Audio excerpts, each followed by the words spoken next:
Good evening, sim racing fans, and welcome to the 2016 Pacific Majors Championship at LSRTV, where tonight at the World Center of Racing, the Vapes 2.4 at Daytona gets the 2016 Pack 4 season underway for 2 hours and 24 minutes of high-intensity road course action from Daytona Beach. And LSRTV is happy to be along for the ride for our coverage of AmSplit for race number 1. I want to welcome you topside on iRacing Live. As always, myself, Evan Pasoko, joined by Andy Kessler and Gabriel Wood in the LSRTV broadcast booth, and LSRTV producer Cisco Scaramuza pushing the buttons and getting us on air this evening. And guys, Sundays, always fun. Pack Majors back for 2016, and we're happy to be able to bring coverage for this season opening round. And Andy, iRacing had the iRacing Daytona 24 just last weekend, and the actual 24 hours of Daytona wrapped up just a couple of hours ago. Now it's time for the Pack Majors guys to do it, and Daytona's fun because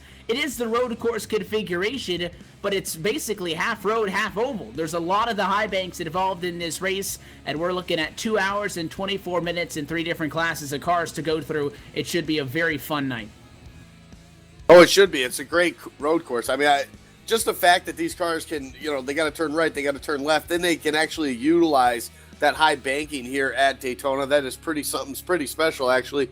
And see the speeds that these guys will actually carry through these corners and down the front straightaway before they have to brake getting into turn 1. That's going to be a sight to see right there. So this should be a fun race, an exciting one here, a long one. And these guys kicking off their season just like they do every year, and with a very long race and a very fun one also for these drivers. Yeah, and always in the Pacific Majors Championship, half road events, half oval events competing from now through the end of the season. And we were happy to be a part of the second half of the 2015 season, as unfortunate as it is with tonight being our only coverage for 2016.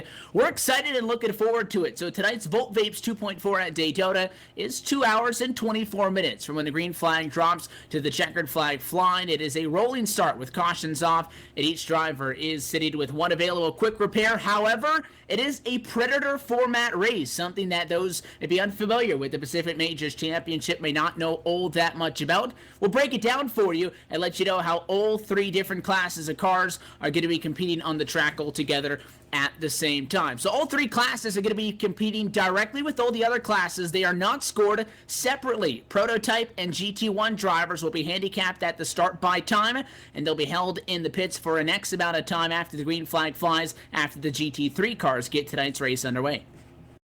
That's right, Evan. And after the practice run, basically what's going to happen is all these, after the practice, only the GT3 cars are going to get the grid option, and that once the pace car starts the field in its initial pace lap, then the prototype and GT1 drivers will see the miss grid button on their screen. And of course, at that point, that's when they need to get in their cars and get ready. They have to remain in their stalls, unfortunately, just so that they're ready to go when their timer is set to get going. Of course, that for those cars is each one is different. GT3s, of course, get a start first, and the others have their own handicapped as it goes on, and which will delay their start, but which will make this thing pretty interesting when it comes down to the end. All right, yeah, Andy. It is the individual driver's responsibility to leave their stall when the handicap time is elapsed, as they may not get a warning from race control when that happens. If a driver enters the track before the time handicap has fully been served, they will receive a stop and go penalty just after the start of the race, and they'll be held for double amount of time if they gained by leaving the pits early. If they do not receive a penalty from race control, the driver needs to serve a voluntary stop and go within 3 laps. If they do not, they will be disqualified from post race. And so with those 3 classes on the grid tonight, what that means is that the GT3 cars, so the drivers behind the wheel of the McLaren MP412Cs or the BMW Z4s, they'll start tonight's race. Then 4 minutes and 45 seconds later, the GT1 drivers will start. Those are the guys piloting the Corvette C6Rs and the Aston Martin DBR9s at an 8 minutes total elapsed after the GT3 cars start tonight's race. The prototypes will roll from pit road, and that would be the drivers behind the wheel of the Corvette C7. So we're about set to head the GT3 cars down onto tonight's starting grid. So we'll go trackside for opening ceremonies and down with Wesley Bryan down pit side for tonight's national anthem.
We're happy to have you with us at LSRTV and iRacing Live, getting set to go racing at Daytona. The pace car down and away.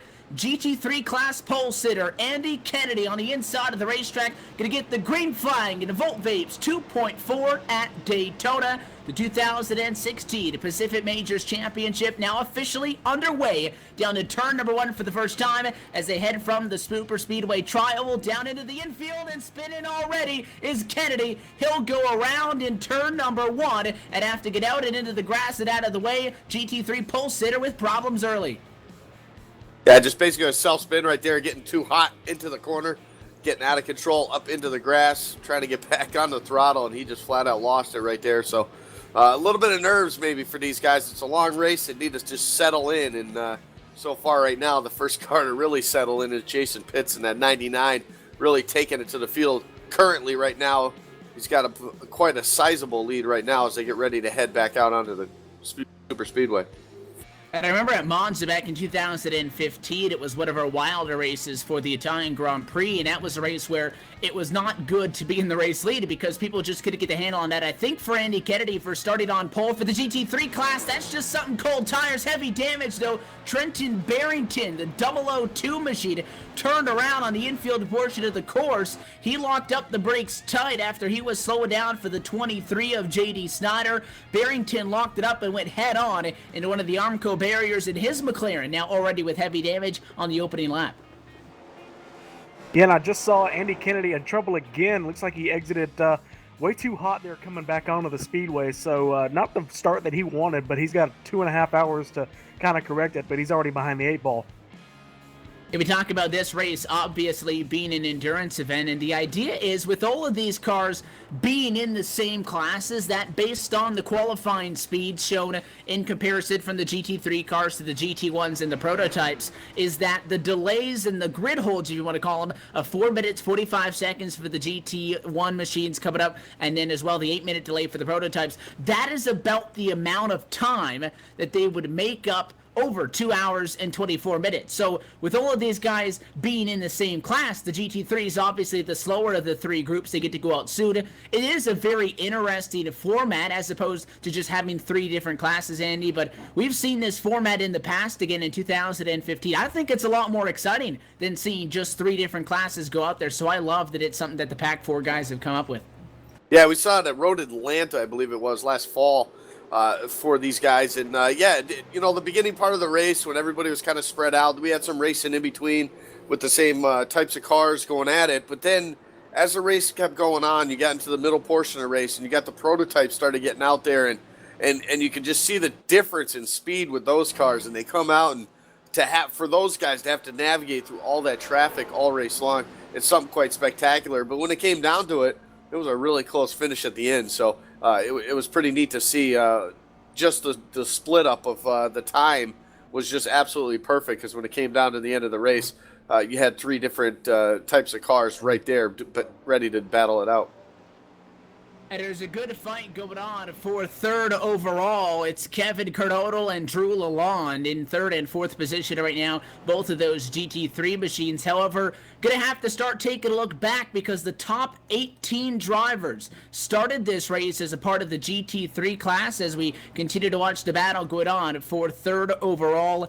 19th on back is going to be the start of the GT1 class. Those drivers about to be released from the pit lane. There they go. Jared Morgan in the number 96 machine, going to be the first GT1 driver out on the racetrack. He'll bring his Aston Martin DBR9 out through the Daytona pit exit. They'll take the inside way down through turns number 1 and 2, and you see already going to be mixing it up with some of those GT3 cars. So basically, you're looking at about being a lap down and some change as now the gates are open and the GT1 drivers are off. So watch these GT1 guys try to get things sorted out because they're going to be in a tight pack as they all go out together. You know, Evan, as we see these GT1s coming off pit road, I'd like to point out something. That pit road is one of the more dangerous pit roads to come off of, and basically the entire service.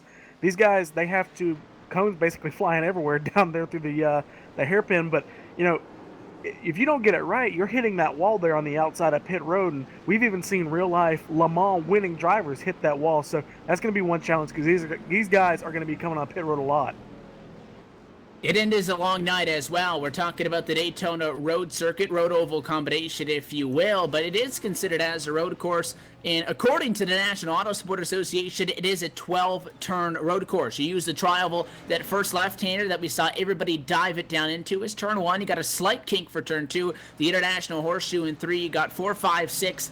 Then you head out onto the Super Speedway turns 1 and 2, which is turn 7. The bus stop itself down the backstretch is classified as turns 8 through 11. And in 3 and 4 on the Super Speedway circuit is turn number 12. But it's exciting within itself, and it's always fun because, again, it strikes a good balance. So we're seeing the GT1 drivers now out on the racetrack. They're trying to get themselves up to speed, just get a lap down, and then they can really go after it. I do want to note, though, that Trenton Barrington, the 002, his McLaren is on pit road. Again, he had some heavy contact on the opening lap. It looks like he's not going to be back on track, at least for a little bit. I did mention, though, that these drivers do have one quick repair that they have to work with for the next 2 hours at about 19 minutes or so that are still left in this race. Everybody in GT3 playing nice for the most part. A little bit of a battle back in 9th position. The 44 of Larry Ford battling in front of him is Lionel Kalisto in the number 2 machine. And you see in front the Aston Martin trying to get on through. And the Aston Martin, one of the drivers in the GT1 category. So a little bit of a faster machine, mix it in with some lap traffic. So once we get to 2 hours in, guys, you think that's when we'd be spread it out. You think that's when the excitement level would start to go down. But really, in 2 hours from now is when it's going to get fun because that's when you're going to see all 3 of the classes mixing it up at the front of the field. So far, though, the guys on the lead lap, 1 through 15th position, are all drivers from the GT3 category. Yeah, and those guys will be basically the top, unless they have issues, have to come down pit road like we already have seen for Trenton Barrington. But These guys right now in the GT1 cars, they're 2 laps down basically as they came out on the track. So 2 laps they have to make up on these cars. It doesn't seem like that much, but when you're talking about a 2.5 mile circuit around this place, having a battle with the lap traffic, because nobody says they have to get out of your way if they're slower. You have to navigate your way around them. So it's about picking your spots. It's about picking your spots, and it's about actually coming through and hopefully getting the right spot to pass them and not have to do it while you're trying to maneuver through some of these tight turns. You talk about maneuvering. I was just mentioning the number 2 of Lionel Kalisto. Well, he is in a GT1 machine, and he had to get around 2 GT3 cars behind him. They went 3 wide in 3 and 4 of the Super Speedway, or turn 12 on this track. Howard Wendell and Jared Morgan, and Spinner in turns 1 and 2. A tight turn there. It's the number 33 machine, David Baker. He'll take the virtual tow back down to the pit lane. Heavy damage on that Junior Motorsports BMW. Now another accident. Yeah, several couple guys going down this hairpin just a few feet after that wreck, looking for the numbers. 04 and Nick Hunt, one of the guys with heavy damage. That looks like it's down at the International Horseshoe in turn number 3. And he looks like he really took it out. He got some help from behind. Looks like Nick Hunt's 04 got hit from behind by Howard Wendell in the McLaren. We were just talking about him. Wendell just absolutely missed that turn, Andy. And he absolutely just took out Nick Hunt, who was making the regular arc into turn 3.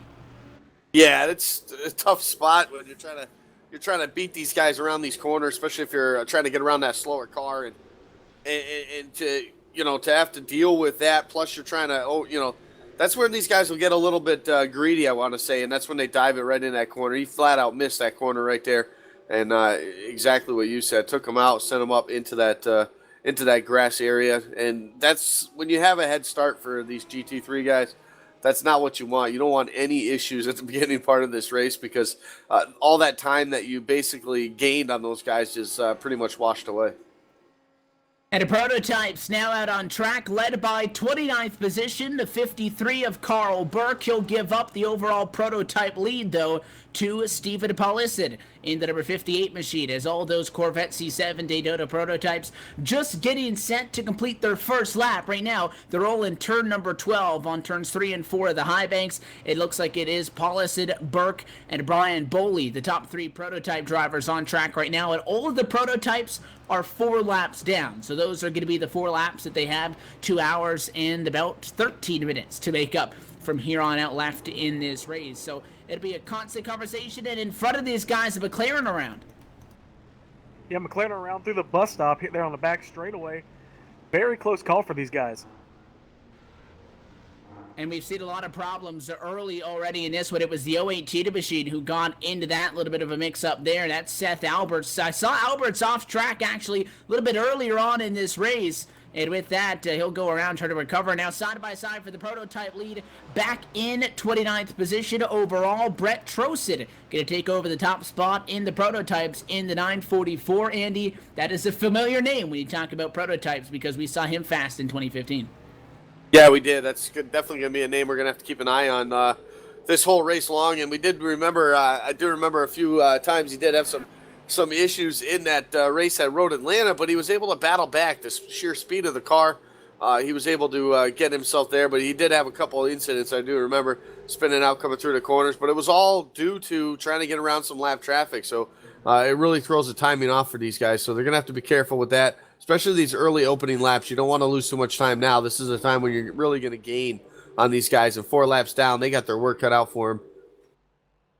A battle for second overall. Drew Lalonde has it. Kevin Cardotto wants it to the inside of the racetrack. Up goes the 67 machine, and Cardotto not going to be able to make a move that time into turn number 1. Drew Lalonde takes that spot away, and they both close it in. Tom Dryling in front of them, the Corvette machine, one of the GT1s in the C6R entry, also passing them, and is actually 2 laps down. So once he's able to get up to Jason Pitts, who's still your overall leader, still the GT3 leader in the number 99 machine, you'd go from 2 laps down to 1 lap down. Again, it's going to be a constant battle. If you're a GT3 car, you're always going to be getting passed all night long. If you're a GT1 car, you're going to be passing, and you're going to be being passed. And then if you're the Prototypes, you're passing all night long. So again, It's not as easy as you would think, and it's not like a regular road race. Like when we talked about Monza, one of the crazier races on the road side of things we saw in 2015, it was all one class. It was all the F1 cars, and it was a race that was finished by laps. So in that one, you get down to the end, the excitement kind of withers away because people spread out again. In this one, by the numbers, those time delays and time penalties for the faster classes was set exactly based on the queue times that these guys got in QCon over the last 6 days or so. So by the numbers, the top 3 drivers, 1, 2, and 3, and the top 3 in every single class should be at the start-finish on at the end together. Now, obviously, over 2 hours and 24 minutes, a lot can happen, and I know we've been talking about a lot of incidents so far. Those aren't going to go away anytime soon. You don't need to be the fastest driver to win this race. You need to be the most consistent driver. Easier said than done, though, when you're getting 12 opportunities every 4 minutes to make a mistake. Evan, I'd like to look at that number 2 Aston Martin DB9 of Lionel Kalisto. He's picked his way through this entire GT3 field, and he's only got one more person to pass before he unlaps himself, and he's going to be one of the first cars. He's going to be the first car to unlap himself, and he's going to go after that GT or the overall lead, really, if he can get back around. He's got a very fast car. And we saw that he took off right away, and he wasn't afraid to show some muscle because, again, he went 3 wide with a couple the GT3 machines down in turn number 12 earlier on in this race. The night's still young at Daytona, but the action already in abundance. You see Kalisto right now closing in on the back of Jason Pitt. So the 99 is your overall race leader, and he is the GT3 class leader. And you see the power on the outside of the racetrack for the Aston Martin DBR9. And now Kalisto goes from 2 laps down to just 1 lap down. He's the first driver, though, to get himself a lap back from any of the GT3 cars so far this evening. All of the prototypes still sitting 4 laps down. They're still led by Brett Trosen. So Kalisto getting off to a good start. And if you look at a lap time for the guy like your overall leader, Jason Pitts, 1 minute and 46 seconds per lap. So now you're 2 laps down, although you just got yourself from 2 laps down to 1 lap down. Call it 2 laps down. So you're looking to make up 3 minutes and 30 seconds or so over the next 2 hours. Seems like a high order on a guy like a Jason Pitts, but as well, fuel strategy, something we haven't really talked about, can play into effect because I know some of the slower classes can get a little bit further on fuel. Yeah, just the way it all cycles out. It doesn't sound like it's anything exciting yet, but I'm telling you, once the pit stops happen, once the all this fuel strategy comes into play, and once all the guys get around the lap traffic, and it all seems to just all play out right at the end, and it should be an exciting one. And it's one of the ones you got to be patient to get the results, and it's one of those things where the patience definitely pays off in the end. There's a big pack of the Daytona prototypes back by the 58 of Stephen Paulison. Down to turn number 12, Fraser Marshall, Brian Boley, Paul Geringer, some of the names there. Their overall class leader, though, Brett Trosen, is already down in turn number 1. Not all that far behind him is Jack Johnson, 28th, 29th overall, P1 and P2 in a prototype. At a moment again, we'll continue to let you know where people sit in their respective class. But again, it is important to remember, if you're just tuning in, the Pack Majors Championship running under a Predator format. There are no classes, 3 different classes of cars, 5 different cars out there on track. Only 1 winner tonight. Only 1 set of podium finishers also. But Jack Johnson definitely at the moment is the only driver showing the speed anywhere near Brett Trosen, who has been so far picture perfect in the 944. We talked about our at-time class leader in GT3 a little bit earlier on in this race when we got things started for the first time. Andy Kennedy with the 101 machine had a bunch of problems on the opening lap. He is now 1 minute and 16 seconds back from the lead, and he is 11th overall. Yeah, and that's a big pickup, just in a couple of minutes, about 10 minutes from when he had that incident, because he was sitting at the back of the GT3 field, and he's already been the leader. Jason Pitts has already lapped a few cars, so big pickup from Andy Kennedy.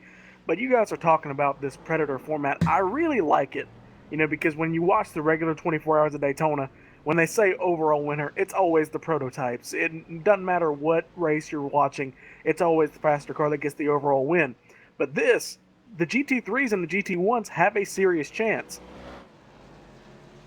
And that's right, because we don't know. It could be a prototype, could be a GT1, could be even one of the GT3 cars that wins this race.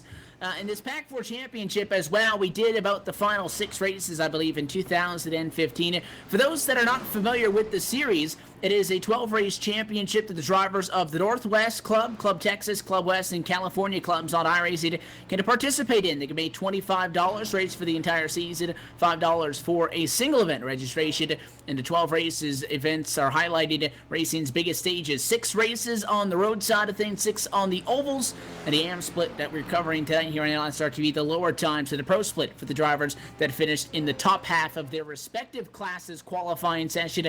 And again, that QCon took place during the week. Jason Pitts still overall leader. Behind him, Drew Lalonde still overall second place in his McLaren. 10 seconds back already, and we're not even at the 2-hour mark. So he's hauling the mail. First driver 1 lap down is Gary Nichols, but Lionel Kalisto in the number 2. Not quite there yet, but he's almost starting to pass some of the stragglers in the GT3 category. I know that he has already passed at least a couple of them. I know there's a few names that have been in some accidents so far already. Do want to note as well, the 177 of Tim Tappelin did not start the race, although he was scheduled to. Trenton Barrington, the GT3 driver, out of this race. Other than that, the drivers at the back, there are 2 prototype cars that are at the back. Actually, well, Brad Pronchino is the 201 machine. He has scored in 40th overall, 5 laps down, 1 lap down to his prototype counterparts. And then, guys, problems for the 96 of Jared Morgan, which I know we touched on very briefly as we were getting through some of the headache and some of the chaos there at the start of the release for the GT1 cars. But Jared Morgan is 5 laps down in his Aston Martin after starting in the GT1 category. It has him 39th overall. Yeah, we got a pretty good battle starting to shape up right now for the prototype lead. Or for those 2 cars, we got Jack Johnson, the 029. He's really starting to catch up to Brent Trojan in the 944s. They work their way through these turns. They got a couple of slow cars right in front of them that they're going to have to deal with, and that's just going to allow the gap to close that much more for Jack Johnson as these 2 cars continue to try to make up those 4 laps that they come into this race down right now. They come back out onto the super speedway onto turn number 2 right there at the exit of turn number 2, or into middle of turn 1 and 2, and they start to make their way. As you can just see the raw speed that these cars have over the other ones.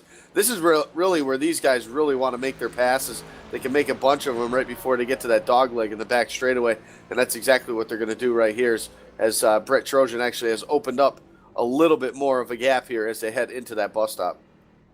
And he got him at a good spot, because as you go on board with the 028 machine and try to take a look at this fight at the moment, Brett Trojan in the 944 puts the 11 to David Freeboth between him and the 029 at Jack Johnson. So Johnson going to be able to make the move on the Chevrolet Corvette, not the prototype though, the Corvette running in GT1 in the corner. But because Trojan caught him in the bus stop, the 029 machine was not able to get around that GT1 machine in the bus stop. He had to wait, and it gave Trojan the advantage, which I'm surprised that Jack Johnson got to him so quickly, because Trojan, again, I was talking about how the 27 Crown Royal machine was so far in front amongst the prototypes. I was convinced that he had to have made a mistake. Well, no, that 029 has just been putting the pedal to the metal a little bit more. Oh yeah, he's pulling away from the rest of these guys.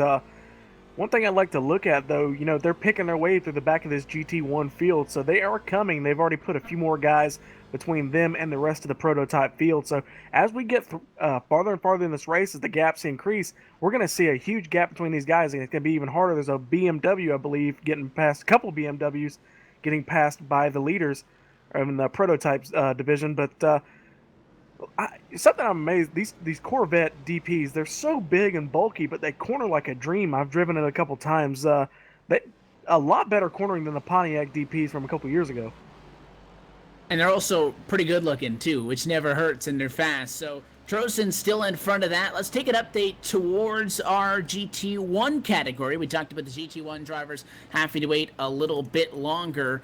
Jason Pitts, though, the 99 machine, some problems for him. Heavy damage on the 99, looks like left front damage on a driver that, for the most part, had been in control of this race.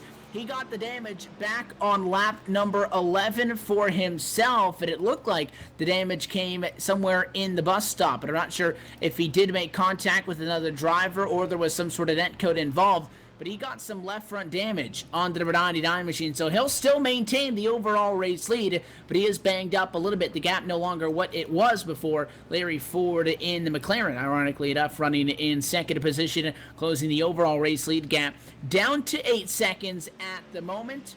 And we'll take a look back. I'm looking for the top running GT1 car at the moment, and it appears that it is still the number 2 of Kalisto, who is now starting to make some passes on some of the GT3 cars. Tom Dryling, lowest running GT3 car inside of the top 20, has been passed by Kalisto in that number 2 machine, the Jim Beam Aston Martin, looking to get some time, and he is flying. You know, we talk about guys who don't make mistakes. Again, get to the end, because nobody knows what driver's going to win this race. Nobody knows even what class is going to win this race. Well, so far, Kalisto has not been one of the guys that has been taking it easy. He is flying. So is Jason Pitts until that accident. And then as well, your overall prototype leader back in the pack, who was Brett Trosen, but is now finally Jack Johnson. It's a battle for 27th. Look at the 029 and a 944. They'll battle at a turn 12, and Johnson throws the block to the 944 to take over the prototype lead in 27th overall. These guys as well aren't taking it easy at all either. Oh, spinner! There goes Johnson, the 27 around out of the bus stop. Looks like he hopped it over the curbs and hit those cones and just spun him right around. He had the perfect move and throws it away going out of the bus stop. And he might have been looking behind him, Andy, because again, he and Trosen were fighting. He threw a block coming off of the super speedway turn 2 and just got in there too hot. He went out into the grass, and then the car just spun around on him, and that's going to cost him a lot of valuable time. Brett Trosen obviously going to pass it back, and it also looks like Scott Wamba in between them, one of the drivers that's going to be coming down pit road for service, but you'll take a look at the second time at that accident out of the bus stop.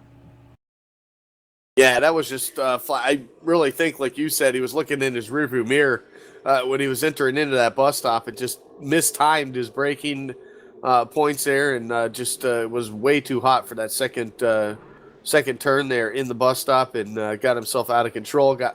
It looked like on the rumble strip also, hit a cone, and just ended up putting himself now further behind now. We know he's fast, so he should be able to catch back up to Brent Trosen, but he's definitely got his work cut out. And we talk about these guys. Obviously, it's a mistake-free race is what's going to get these guys, especially starting at such a disadvantage. It's going to be what it takes for them to get up there to the front by the end. About 27 minutes completed so far at Daytona in the Volt Vapes 2.4 in Daytona. It's round 1 of the 2016 Pacific Majors Championship, but the AM split currently led by GT3 competitor Jason Pitts. We're going to step away and go LSRTV nonstop as we would go inside of 2 hours to go from Daytona Beach. You're watching LSRTV, the voice of sim racing.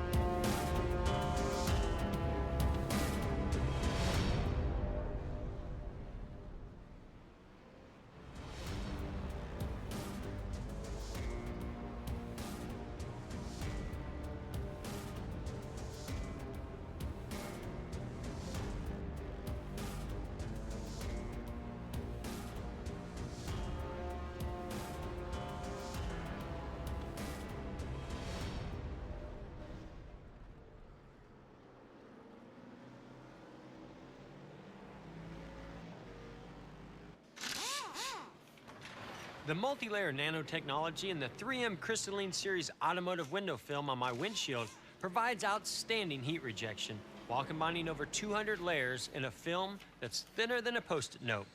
It helps keep me cool when I'm in my car. When I'm in the lab, I just rely on the interns. Cookies and cream, Mr. Gordon, or mint chocolate chip? Oh, mint chocolate chip. Excellent choice, sir. That's my favorite. Chocolate or rainbow sprinkles? Oh, I'm good, thank you.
Grab your share of the over $1,200 purse in the Laura Lawson Domino's TYJ Daytona Speed Weeks now through February 20th, 2016.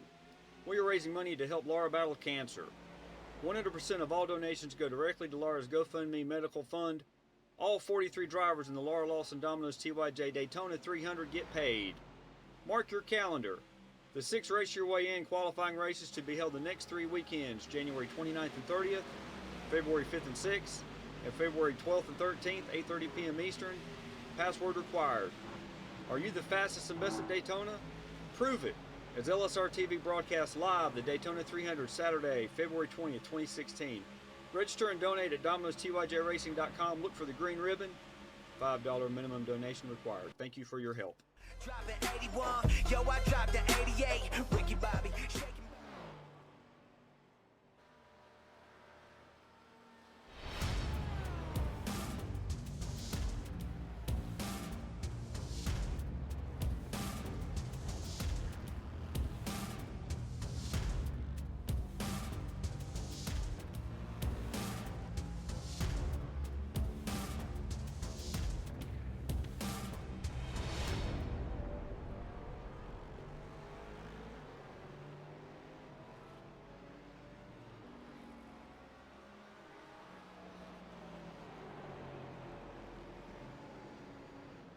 Back live at the Daytona International Speedway for the Volt Vapes 2.4 at Daytona. It's the 2016 opener for the Pacific Majors Championship, and tonight's coverage on LSRTV brought to you by Volt Vapes, mixing premium and gourmet e-liquid since 2012, and also featuring the House Blend, a vape fuel premium e-liquid featuring over 120 flavors, 6 different nicotine strengths, and 6 different VG/PG blends. Contact them via web or call and get custom or bulk orders, wholesale opportunities, and more. Visit www.voltvapes.com for more information. Proud sponsor of the 2016 Pacific Majors Championship. Working just now shy of 30 minutes through tonight's 2-hour and 24-minute contest in the Volt Vapes 2.4 at Daytona.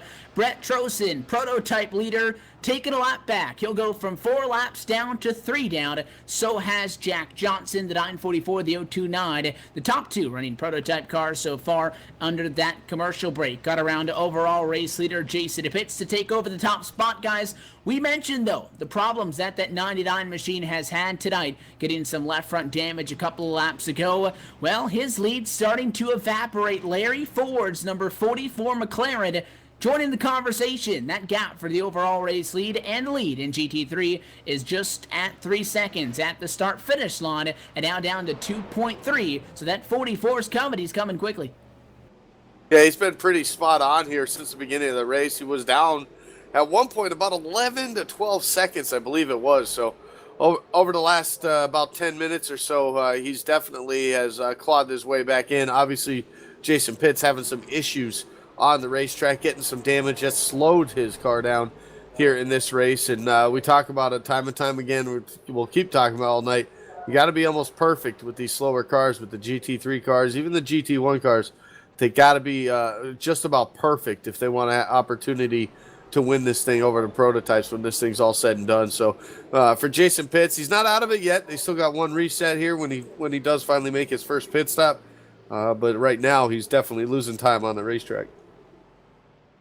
Yeah, so Larry Ford is coming in very quickly towards Jason Pitts, and behind them, you're seeing the prototype machine go to the outside of the racetrack. The 02 Trevin Valderrama 6 laps down in the prototype category, trying to work around both Pitts and Ford at the same time. Looks like a small connection problem there for the 02. He'll back off into the bus stop and make sure that he does not interfere with the battle going on right now for the overall race lead. But you can really see there, despite the fact that the 02 machine searching for some longevity and some speed, Andy, that when you get up onto the high banks, those prototypes are untouchable to these other classes, because you can see inside Larry Ford, and there's absolutely no challenge for that Daytona prototype on the outside.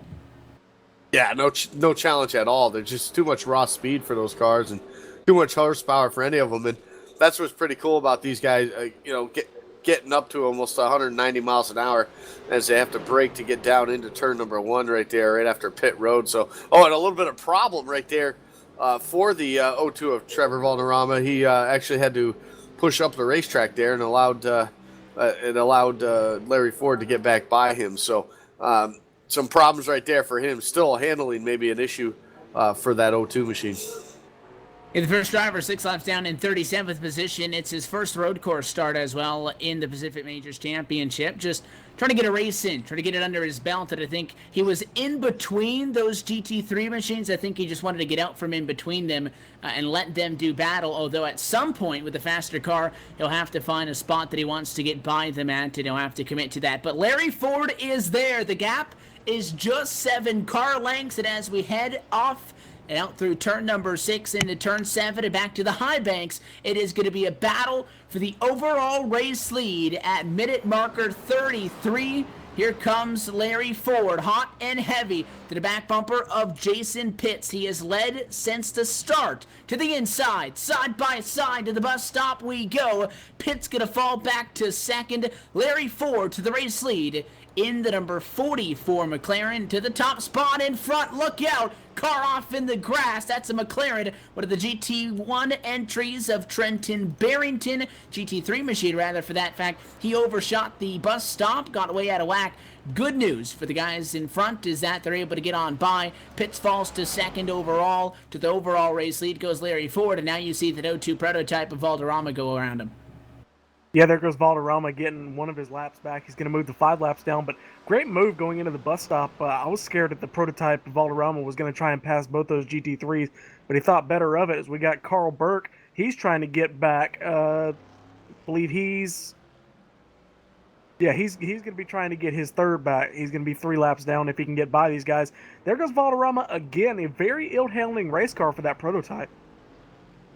I don't think he really has much of a race setup on board as well. So again, trying to strike a balance of staying out of this guy's way, but his car is just too fast to not pass them at some point, like I said.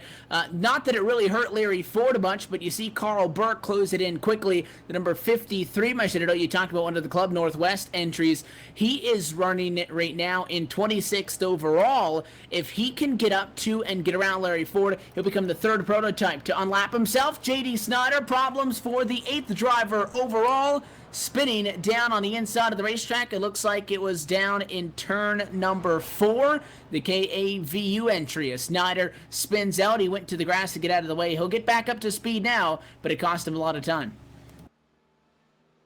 Now we had some more action going on through the infield road course part of it there. The 8 car of Gary Nichols involved in quite an accident. He hit a stationary car. Yeah, actually, I thought he just hit the Armco barrier, but who was that upside down? That looked like Trenton Barrington was upside down on the fence, and he hit him. Yeah, it was unbelievable right there. And I think it looked like they both spun out in the same spot. Barrington spun first, flipped on his lid, and then spit it in there in the exact same spot. A couple seconds later was Nichols, and that was a huge accident. And Trenton Barrington, were we just talking about how consistent he had been? Because his night basically done now on the 002 machine. Looks like Valderrama in that 0-2, he spun it around again right in front of the overall leaders. So, yeah, like you said, not much of a race setup, not much of a setup to begin with because he just cannot keep that car straight. And it was turn 1 again, which seems to be a point of weakness for the NVIDIA Corvette. He'll get back going, and Gary Nichols was just in front of him. Brian Boley now trying to get back to the lead lap, or rather get 1 lap back from being 4 down, but it looks like it is Stephen Paulson, the number 58 machine, is the next Daytona prototype that's going to try to get a lap back from Larry Ford, overall race leader, and again, that would move him from 4 laps down to 3. Talking a lot about the prototypes, let's take a look at GT1. It is still the number 2 of Lionel Kalisto in the number 11 spot now, 1 lap down. The highest running, though, GT1 entry in the Jim Bead, Aston Martin. Again, he would have to get up to overall race leader Larry Ford to get a lap back, and he is far from there at this point, as Ford is completing a lap, Kalisto is still on the infield road course part of the track, a tire about 1 lap and 3/4 behind. So it's still a long way to go, but he is definitely the one that is taking control of the GT1 class. I know behind him is a McLaren, behind him as well a BMW. You have to look back to, in order to find the next GT1 entry, you would have to go back to almost Tom Dryling past there. I mean, it's quite the way down the list. I'm taking a look. It'll be David Freyboth, 2 laps down still in 19th overall. So he's yet to get a lap back from your overall race leader. So Kalisto, the only driver that has passed our leader so far. From the GT1 category, that is. Yeah, and he's put himself in a really good position, but that's just going to be depending on how fast those prototypes can work through basically the entire field. You know, that Larry Ford, he's got a very fast car, but I don't think if Lionel Kalisto, he has got a super car right now as he passes the 2 BMWs there exiting turn 4. He's just got a super setup on right now, and he's having a great drive. He's going to take this overall lead before we get to the finish, but how long can he hold on to it, and will the prototypes get to him? Yeah, again, not only are you, especially in that GT1 category, you're passing people, but you have to watch because you're going to be being passed as well. If those prototypes are to get to the front of the field, again, they're going to pass you at least 3 to 4 times. So you're going to see them passing you, and you're going to have to try to gauge, okay, well, if I say got knocked 45 minutes out of this race so far, we're looking at being about 30 minutes in so far at Daytona. With all that being said, some of the drivers, they can kind of calculate where it is, but I don't think that even us, looking at all of the numbers and having all of the stats, are going to have a solid idea, at least at what point in this 2.4-hour race that we're going to start to see, the GT1 cars get inside of the top 5, where the prototypes start to get onto the lead lap. I don't think we can tell you what lap. We can tell you who they're going to be. And again, it looks like it's Kalisto, by far and large, the best GT1 driver. And again, the highest running prototype is back in the pack. And, we were talking about those prototype machines getting some of their laps back. It appears, actually, at this point in the race, that Brett Trosen's 944 machine is taking it back over the prototype lead. Not quite sure, but he's 3 laps down in 24th position in the Corvette C7, so I believe he is back in the top spot for that class. Yeah, at some point during the lap or the past few laps behind, Jack Johnson was overtaking that 029, so moved the 944 into the catbird seat, really, because he's got the fastest car on track, and he got the lead of the overall fastest car, so can he make it work? Yeah, he's been doing a great job, actually. He had some battles there with Jack Johnson. Jack Johnson had his issues, obviously, going through the bus stop.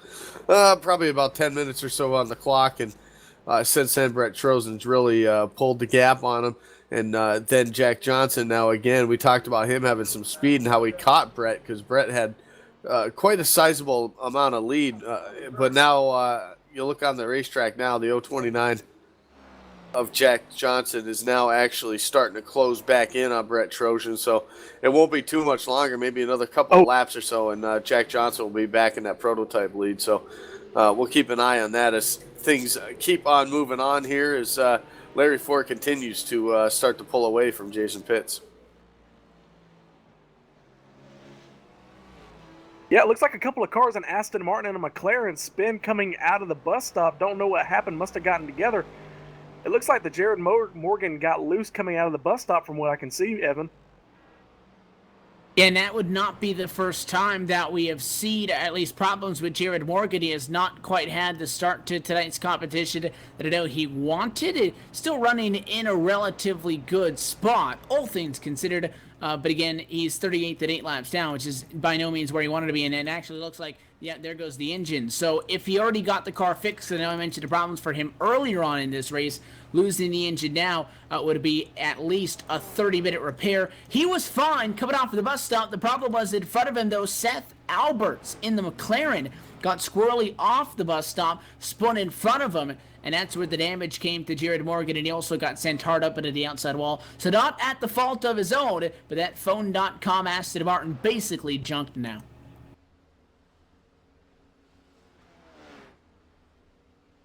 Watching a lot of these guys still battling back here through the field, Evan, and a couple of them that have notice that are actually starting to make up any type of ground. We talk about Kalisto there, all the way up to the 8th spot now. First car 1 lap down, excuse me, but he's actually really starting to gain in on that on Larry Ford to catch up and try to gain that lap back now. It looks like he's about a half a lap or so from getting that lap and getting back on the lead lap. So, we got trouble for our leader, Larry Ford, in the bus stop in the 44 car there. He's taking out all the cones. He's now getting back out there, but he had problems getting into the bus stop there. Larry Ford, our overall leader right now. And it's not that we expect him to be perfect, but that is a terrible spot to have a close call like that, because he just about planted that thing in the tires, and those don't really help much as far as minimizing damage. If anything, it hurts more on this end, because you might even get stuck in those tires and be forced to take the virtual tow back down to the pit lane. He's able to gather it back up. He's pulled open 11 seconds to Jason a pit. So, I mean, this 44 machine, as the green flag run continues on, again, no cautions, no sector yellows even in effect for tonight's race. It's basically a free-for-all from minute 1 through 2 hours and 24 minutes. He's done a good job of picking up the pace. These guys have completed a lot of practice over the last couple of weeks, but more so the last couple of days. I believe the minimum for each driver to take the grid was 50 laps of practice. So that's at least an hour nonstop of track time to get to that limit. But still in this race, they're still learning things. It's not like they're going to run the same speed start to finish. They are still learning things that, to a point, they're picking up time as the night goes on. Although the tires fall away, they're learning all night long. You know, Evan, I'd like to bring up a point. I don't know who that brave individual is that keeps going out there and putting the cones back after these guys hit him, but he needs to hit him a few times. Yeah, they're staying busy tonight, I can tell you that. Yeah, Larry Ford, close call for him. It gingerly goes into the best stop this time, and he's making sure he makes it through, not want to go off 2 times in a row. This kind of reminds me, it's the old iRacing format of running the 24 hours of Daytona. Back then, before we had the driver swaps and the 24-hour servers, this was the race that we ran. So a lot of these older iRacing guys, they know how to run this race. Yeah, and for those that did the 24 hours of Daytona here on the sim last week, I know a couple of guys, their stints were longer than 2 hours and 24 minutes. So that's a good way to practice.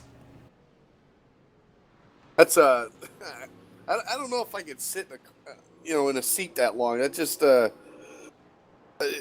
a lot. I don't know if I'd be able to make a lap at this track. Again, road racing not my strong suit, but the time, it is a big part of this, because there's 12 turns per lap. A lot of them are a couple of sections that are heavy brake zones, and there's always something going on, which I feel like it would help you. If I'm out there and there's not a lot of other guys around, I can see how you can start to kind of lose it a little bit. And, it doesn't make anything easier when you're looking at 2 hours plus on track. But I almost feel like the fact that there is so much going on at every time would have to help. I wouldn't really call myself an endurance racer, because I was running a race. When they first did the 24 hours of Daytona, I had the plan. Me and my buddy were going to split the race between each other. Unfortunately, he never showed up due to real racing. So I was stuck. I had a 3 or 4 hour stint before he could get home to run his stint. He never showed up. But about the time where these guys are going to end it, about hour 1, I was fine. I was running good laps. Hour 2, I was fine. About 2 hours and 30 minutes in, I just started making mistake after mistake, and I eventually just had to pull off. It was, it takes a lot of skill to be, just keep your concentration this much over a long period of time.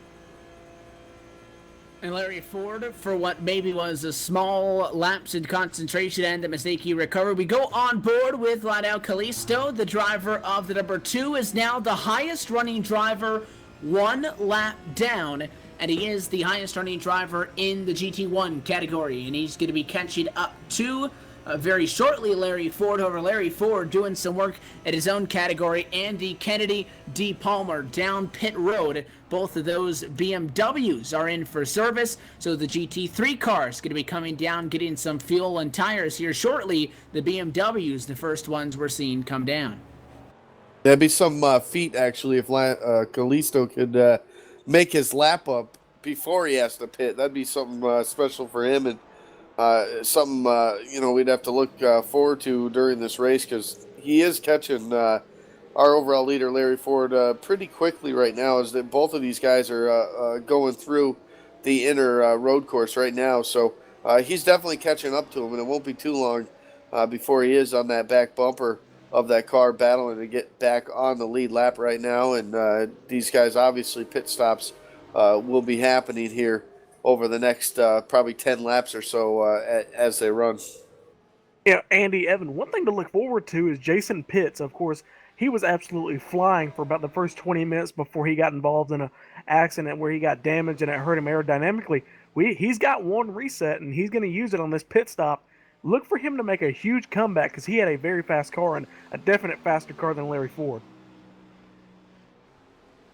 And a car spitting, coming off of the pit lane, completing some service, trying to get a look at which car that is. It looks like it is Marcus Armstrong, the number 10 machine, off and on the inside. There's not a lot of room in there either, so he got hot and heavy coming off of the pit lane again. They can't just jump out.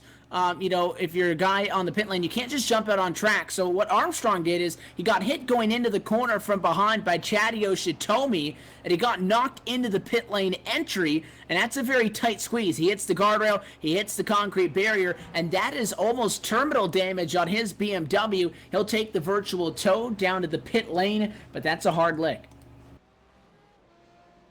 Yeah, that was exactly what Gabe was talking about at the beginning of the race, with how tight that pit road was, and how you can lose so much time and you can gain so much time on pit road. We talk about that pretty much in any series that we cover, and that with that narrow of a pit exit right there, it's makes it real tough to really get everything you possibly can there, because it really sneaks up on you, that wall.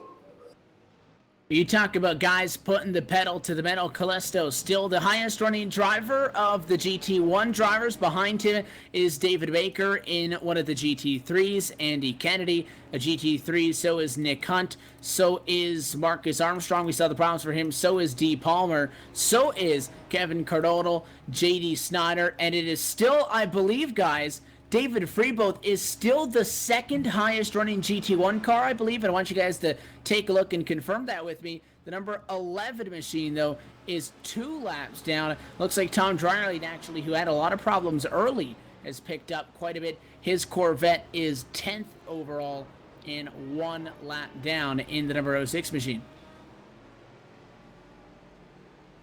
which I was impressed with, because, again, I'm pretty sure we saw Dryerling having some problems in the opening 15 minutes. So he has done a good job, albeit he's still well off of the pace that the 2 is setting. But just he and Kalisto are the only guys from GT1 that have passed our leaders, gotten a lap back. And that 2 machine, Gabe, you've been taking a look, is not all that far away from catching Larry Ford, but he'll bring the Jim Beam machine down pit road.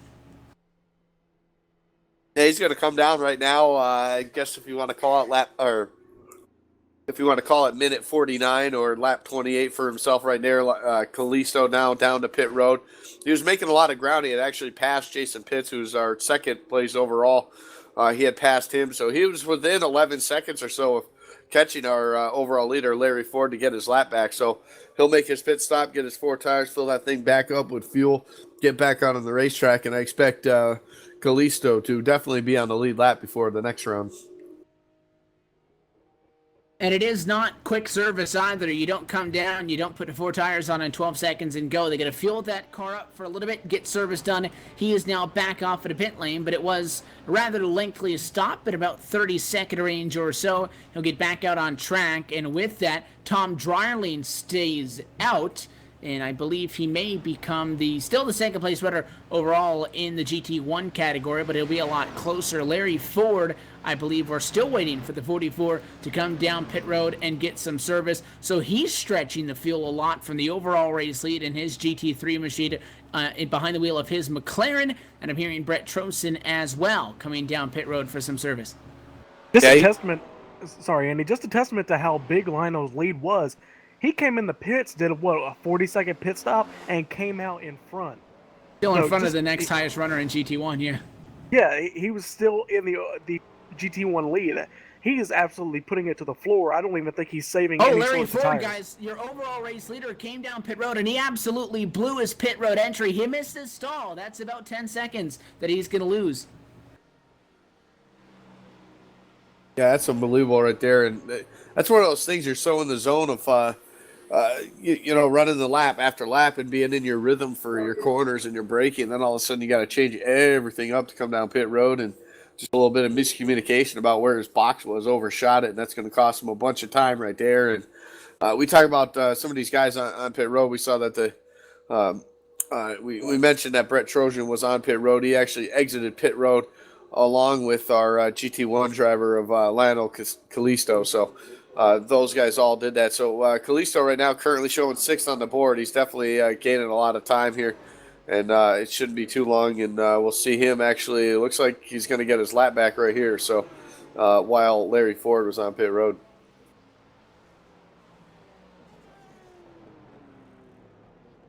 Oh, I was looking right behind the overall leader right now, Jason Pitts. Robert Pretis, 25th position at 227. He got involved in some sort of incident in the first few corners, and then went off at the hairpin just before getting on the banking. So trouble for the 25th place runner. Larry Ford is now off of the pit lane behind the wheel of the number 44, so your at-time overall leader has taken service and gone out. Jason Pitts has taken over the overall race lead. Drew Lalonde has taken over second place, Ford falling to third overall as he's kind of coming at the tail end of the cycle of pit stops for the GT1 and the GT3 cars. Michael Lett, the next driver behind him in the number 86 machine, the BMW, running inside of the top 5. And then Mark Rediker in 5th position, down pit road for service this time through.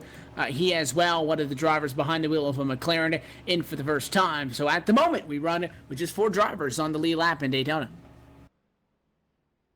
Yeah, this will change lap after lap after lap, especially after these pit stops take into effect. And looking on the number 2 on board, the number 2 right now, as he runs through turns 1 and 2, he's actually coming up on a Daytona prototype, but he's going to head down pit road to make his service. That's the 53 of Carl Burke. So prototype coming down to get his service done right now. And, man, this thing's just going to keep on. The leaderboard's just going to keep changing here over the next few minutes, just as all these guys now come down. Tom Dryerling's next to come down pit road.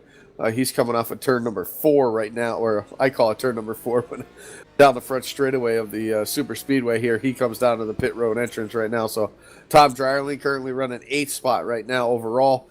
He's going to head down pit road to get his service. So Jason Pitts in the number 99 machine is yet to come down for some service, and he leads in front of the field with 31 laps completed and just shy of an hour done in Daytona, and just inside of the final hour and a half. You're watching LSRTV's coverage of the Volt Vapes 2.4 at Daytona. More coming up as we go LSRTV nonstop. You're watching LSRTV on iRacing Live.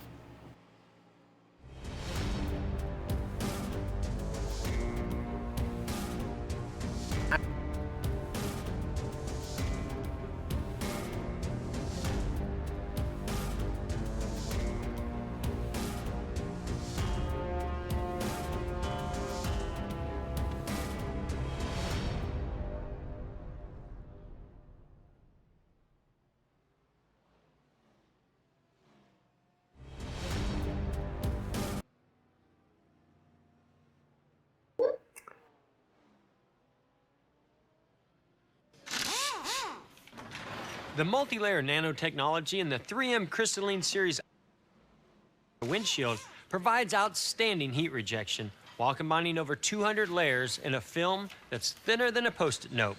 It helps keep me cool when I'm in my car. When I'm in the lab, I just rely on the interns. Cookies and cream, Mr. Gordon, or mint chocolate chip? Oh, mint chocolate chip. Excellent choice, sir. That's my favorite.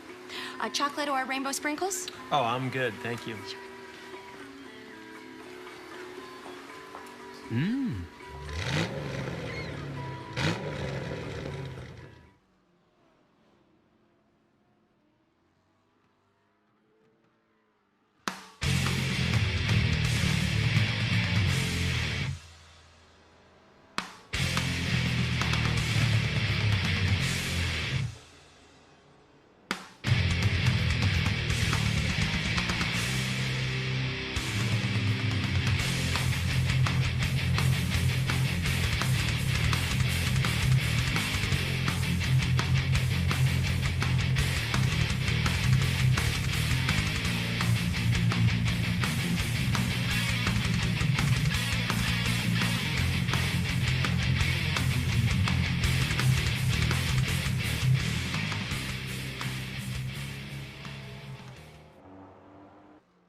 And as we come back at Daytona, Brett Trowson brings number 944 Daytona C7 Prototype onto the pit lane.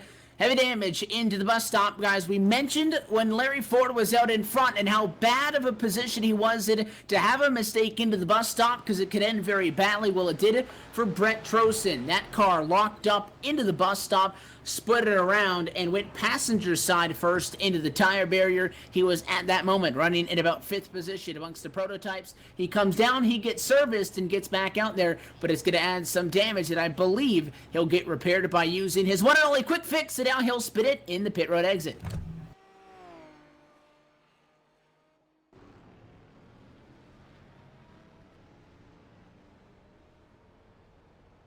Apparently, when it rains, it pours for the 944 Brett Trojan tonight.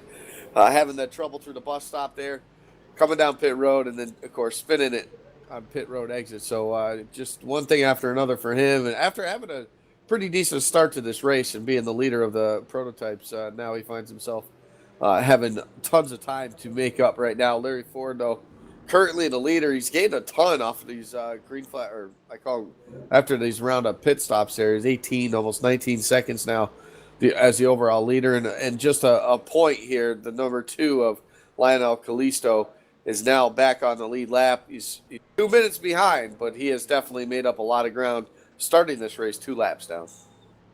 Yeah, so for being 2 laps down in a lap time, as I mentioned, we ended about a minute 45 seconds for the GT3 cars.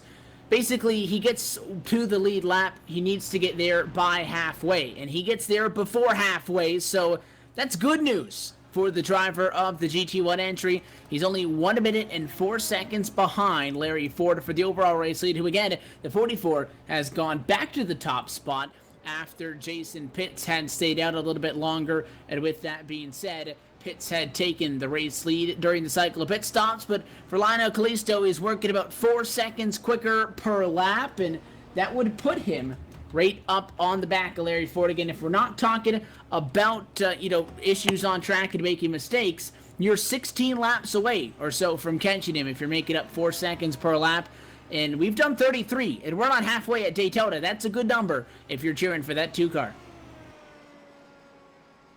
Oh, yeah, great improvement for him just from starting from pit road from 4.5 minutes back. That's, like we said, he started the race 2 laps down. He's able to get back on the lead lap. First person that's not a GT3 to be on pit road, to be on the lead lap, Donovan in that BMW. He's smoking coming down the baking. Looks like he's got a blown motor right in front of the leader, Lionel Kalisto of the GT1 class. The Kalisto working right now. You take a look at the number 2 machine. He heads into the tri-oval out of turn number 12, and he'll head down to turn number 1. 34 laps completed so far. Let's take a look on board. What's right around for a lap at Daytona? On board, that number 2, fastest driver right now in GT1. 4th overall will go around for a lap with Lionel Kalisto. That'll give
And as he sails back off to turn number 1, that's what 1 minute and 41 seconds at Daytona International Speedway looks like. And, well, right on par with my numbers, Andy, which makes us feel a little bit good about our math here, as he was 1 minute and 4 seconds behind 2 laps ago. He's 56 seconds behind now.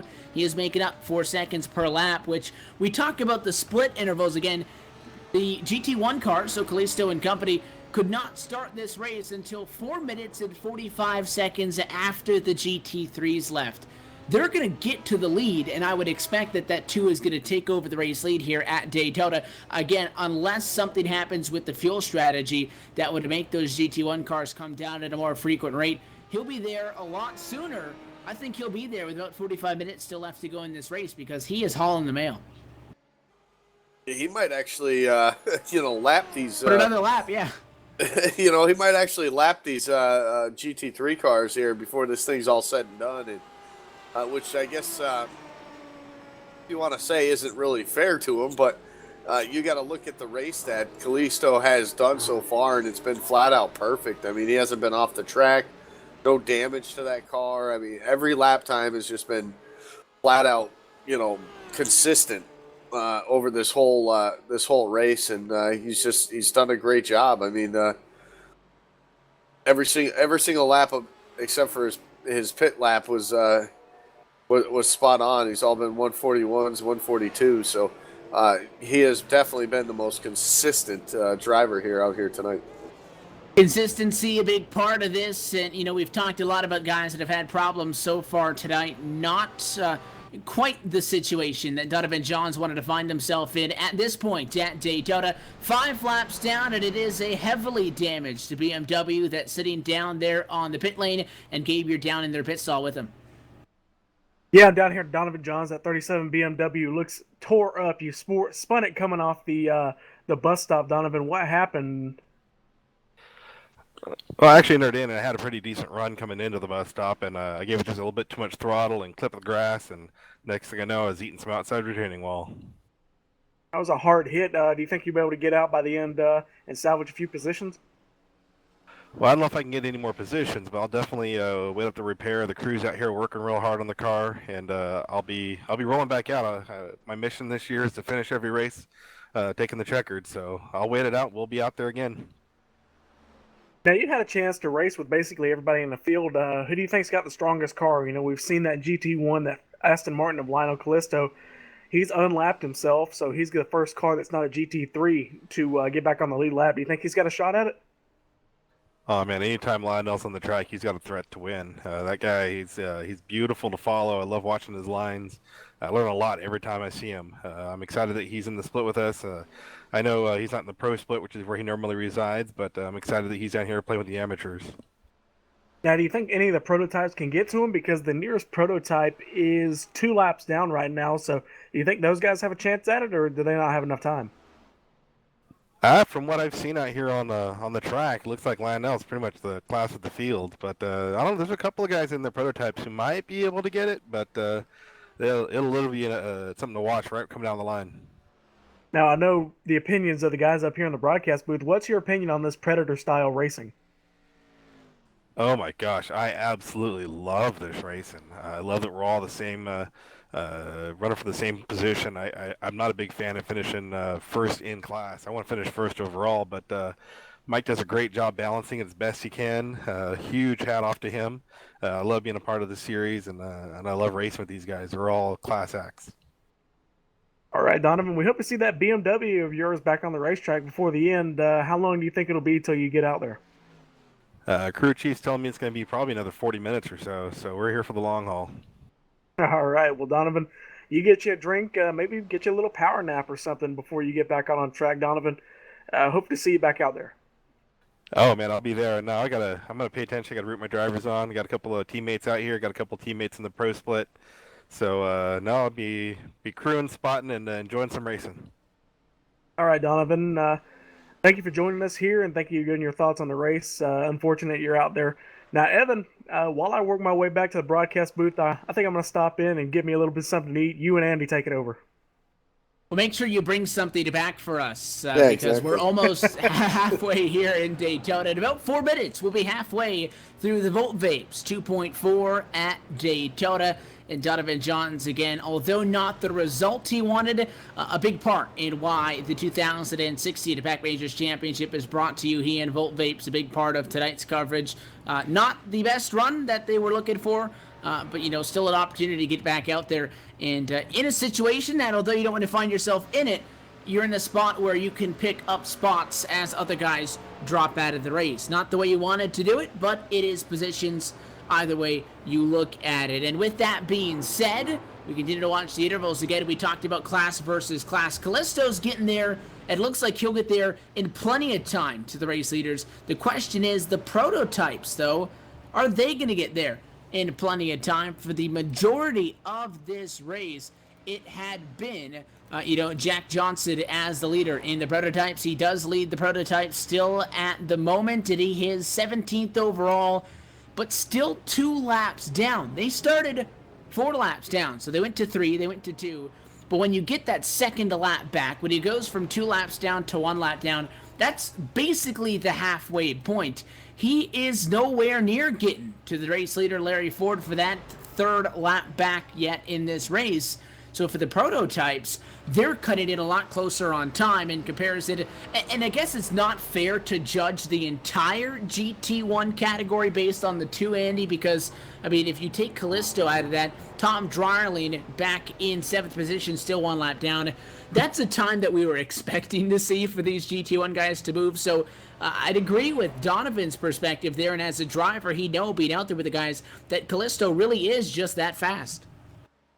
Yeah, and if you look at actually Kalisto's practice time, he was only a second slower than Jack Johnson, who was the fastest in the prototype. So,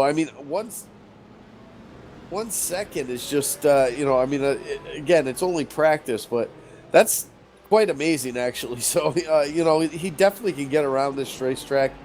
He's definitely a top driver in the Pack Majors league itself. So, and like Donovan John just said, he's one of those guys that's typically most of the time, if not all the time, up in that pro split. So, obviously, qualifying over the course of the week just didn't go his way, but he finds himself in this AM split here this week. So, he's got a lot to gain or a lot to prove, as far as the way the points are broken down in this series.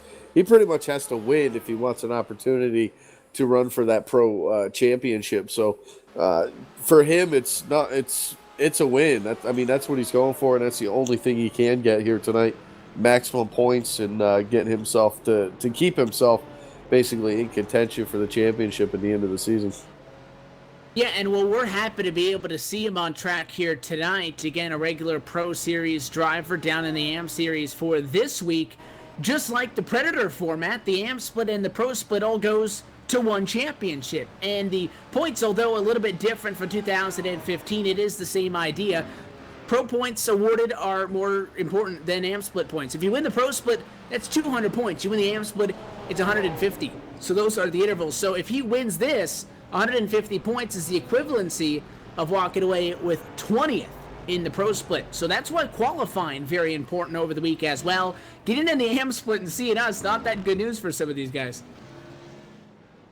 Yeah, that's it's just basically, even with the win, you say you got the win, and he's still going to be 50 points out of the championship lead. So he's got to dig himself out of a hole. And I guess if it's going to happen to you and you're not going to be in that Pro split, it might as well be that first race of the season.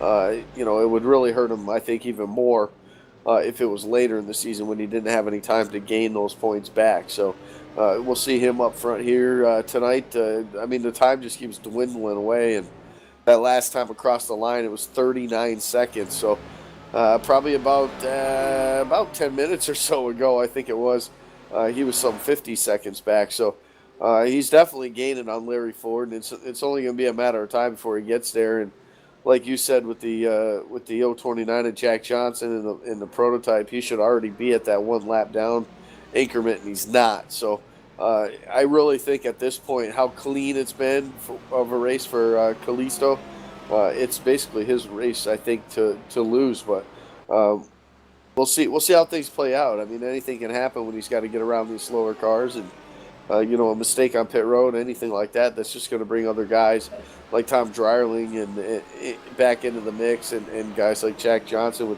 with the prototype to be there at the end also.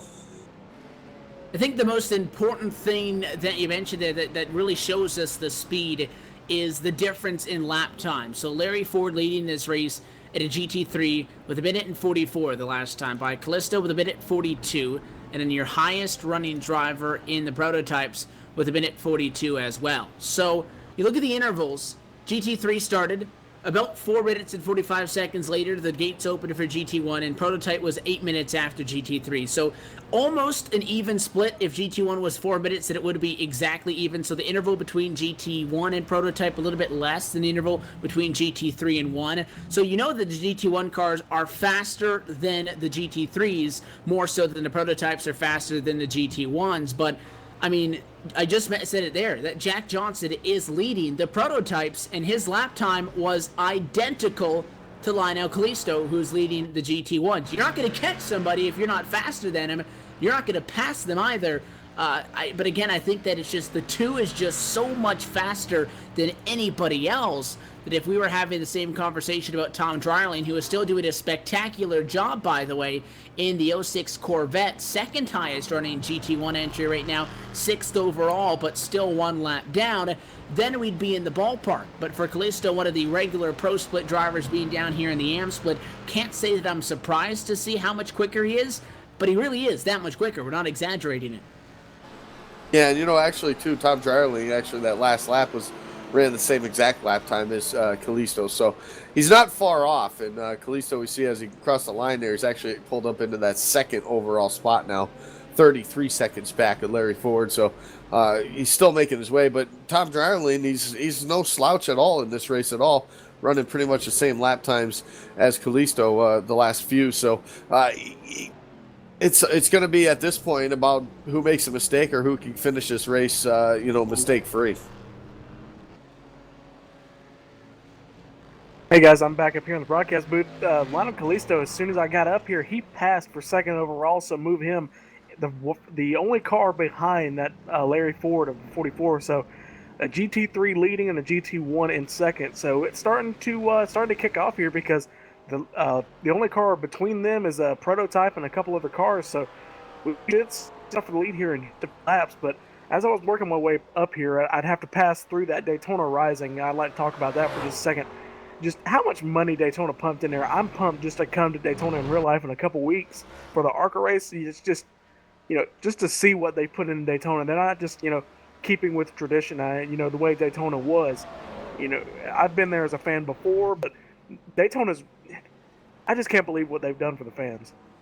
And if you've seen it as well on the Rolex 24, it is quite amazing. And I'm looking forward to getting that on the sim, to get it at updated Daytona. Still no word on when that will be coming to iRacing. I do know that there is a lot of content, though, coming in 2016. And if you don't already, make sure to follow iRacing on Facebook. A lot of the updates on new content coming for iRacing members can be found usually on their Facebook page. It'll be facebook.com/iRacing. 29 seconds between Ford and Kalisto, who run P1 and run P2 for the overall lead at Daytona. Jason Pitts was that driver that he overtook for a second. Pitts still the second highest running driver for GT3, but he is third overall. And Drew Lalonde is still the highest running McLaren, fourth overall and third in class for the GT3s. Tom Dryerling, I'm looking forward to seeing when that 06 breaks the bubble, gets to the lead lap. He's not there yet, but 17th position, Nick Hunt now, because Jack Johnson picks up another spot, so the 029 leader for the prototypes moving forward. But again, we're about 5 minutes away from leaving 1 hour left on the clock in Daytona, and he's still just not close enough. Again, I'm not sure if it's something to do with, again, the pit stops and the pit windows and the fuel windows is not identical for all three classes. We know that much. But the prototypes just don't have the speed overall as a class, because Jack Johnson has a pretty good handle on the rest of the prototypes. But again, I still think that he's not in the best spot to be in right now. He's got some traffic coming up in front of him. You see Jason Pitts, you see Tom Dryling. That's a good representation because you have a prototype, a GT1, and a GT3 car all together down in turn number 12, the high banks, 3 and 4 of the Super Speedway.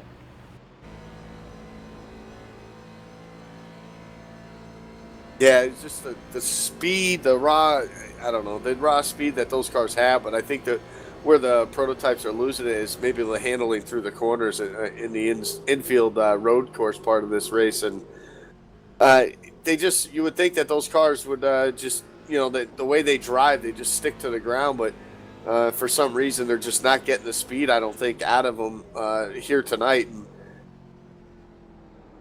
yeah, you look at the two right now. If we watch him on the racetrack, he's actually going to pass one of the prototypes right now on the racetrack, and that looks like it's actually the Brian Boley is the driver of that car right in front of the 125. So it's just I don't know. It's just amazing. I think that how consistent and how fast Kalisto is in that GT1 car. It's just amazing. And once we get to the 1 hour to go mark in Daytona, we'll give you an LSRTV full field rundown, update you on where everybody runs through what would be at that point 1 hour and 24 minutes. There's a lot of traffic around your overall leader, Larry Ford. You see the 44 top side. He's passing a McLaren to the bottom, being the 762 of Nicholas Harrison. He'll stay to the inside, stay out of the way, and then just behind them, you're seeing the Daytona prototype of Brad Pronknow, who's running in 29th position overall, still 5 laps down. He's actually lost a lap in comparison to the race leader overall, which is still the GT3 of Ford from the start of this race, because again, all the prototypes were released after 8 minutes of green flag racing, which overall was about 4 laps, I believe. Our prototypes were down when they actually rolled off of the pit lane for the first time tonight. So you do have fast prototypes, you do have moderately speeded prototypes, and again, because this is the start of a 2016 championship, a lot of these guys not here to win the race. And I know it's weird to say that, but there's over 40 cars on the grid. Not all 40 drivers came here thinking they were going to win. A lot of guys using this as a test session, many of them making their first starts on the road side of things for pack majors. Just a good way to get broken in to the Predator format, and hopefully we'll be able to see good things from them rolling forward in 2016. But a lot of them using this, like you see teams use the actual Rolex 2.4 at Daytona, the Rolex 24 at Daytona, use it as a test session. It is round 1. Those battling for a points title are here to win. A lot of guys here, though, just to get the race under their belt, to get that experience, and then learn from it, because it is really a 2 hour and 24-minute test session for all of these guys, depending on your circumstances. Yeah, Evan, just look at the real racing, the 4GT. They're bringing it back this year, and they used Daytona 24. They were a very fast car, but they had some transmission problems, but they will get those ironed out, because their overall goal is the 24-hour Le Mans over in France. So, like you said, using it as a test session, getting everything ironed out. They're going to go to Sebring, do the exact same thing, and that's what these guys need to have that mindset for. And this time around, and the next time by, your overall race leader will come across the start-finish side, which is Larry Ford. We will be at the 1 hour to go mark in Daytona. So as we close in on that point, let's run you through the entire Volt Vapes 2.4 at Daytona running order after 46 laps for your race leaders have been completed. Take a look at the LSRTV 1 hour to go mark and take a look at the full field rundown presented by iRacing.com. So Larry Ford is in front and well in control.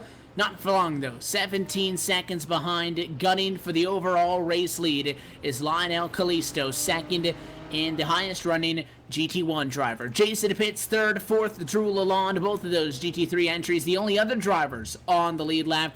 Andy Kennedy, fifth place, started on pole, spun in turn number 1. He's fifth overall, but 1 lap down. Tom Dryling, the second highest GT1 entry, is sixth, 1 lap down. Mike Gillette running good in 7th position. 8th for Mark Rediker. D. Palmer in 9th position. And Matt Gelder rounds out your top 10 in the 69 Aston Martin. 11th spot right now, 2 laps down. The first one 2 laps down. That's the 11 of David Freebaugh. Gary Nichols in the 8 is 12th. 13th place right now is the first of the Daytona prototypes, the 029 of Jack Johnson. 14th is Randy Webster, who just momentarily ago we saw the replay of him spinning out right in front of Kalisto. So he had a little bit of issue there. Kevin Kernoodle is running that 15th spot. 16th is Nick Hunt. Carl Burke is 17th. 18th is Stephen Polison. Ray Fournier is 19th, and Nicholas Harrison rounds out the top 20. In 24th position overall and 2 laps down, he's the 4th Daytona prototype is Paul Geringer in that 43, followed by him, J.D. Snyder. We saw him get in trouble. William Brown is, David H. Baker overtakes him, so move William Brown into the 24th position. Brett Trosen, Robert Pretis,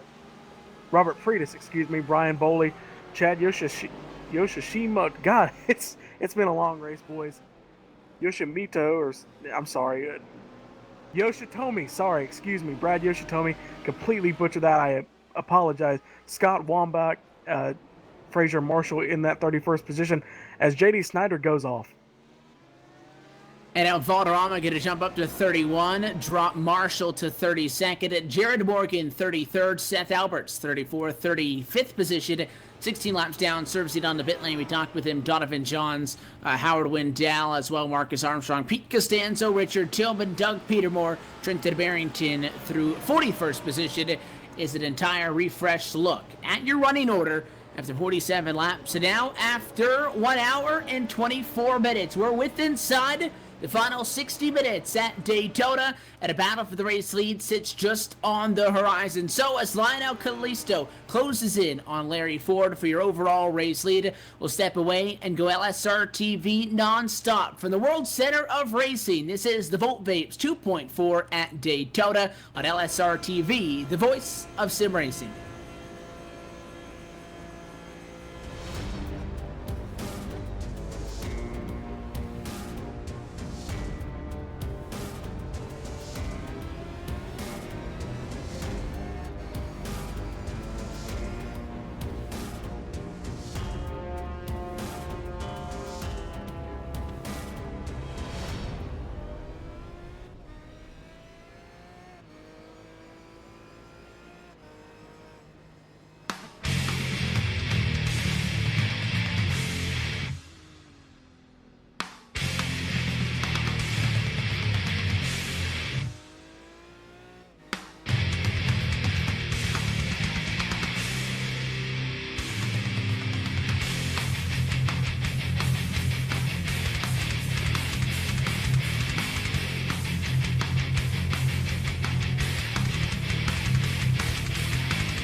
The multi-layer nanotechnology in the 3M Crystalline Series automotive window film on my windshield provides outstanding heat rejection while combining over 200 layers in a film that's thinner than a Post-it note.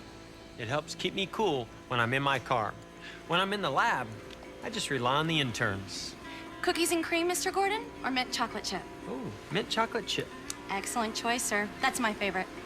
Chocolate or rainbow sprinkles? Oh, I'm good, thank you. Mmm.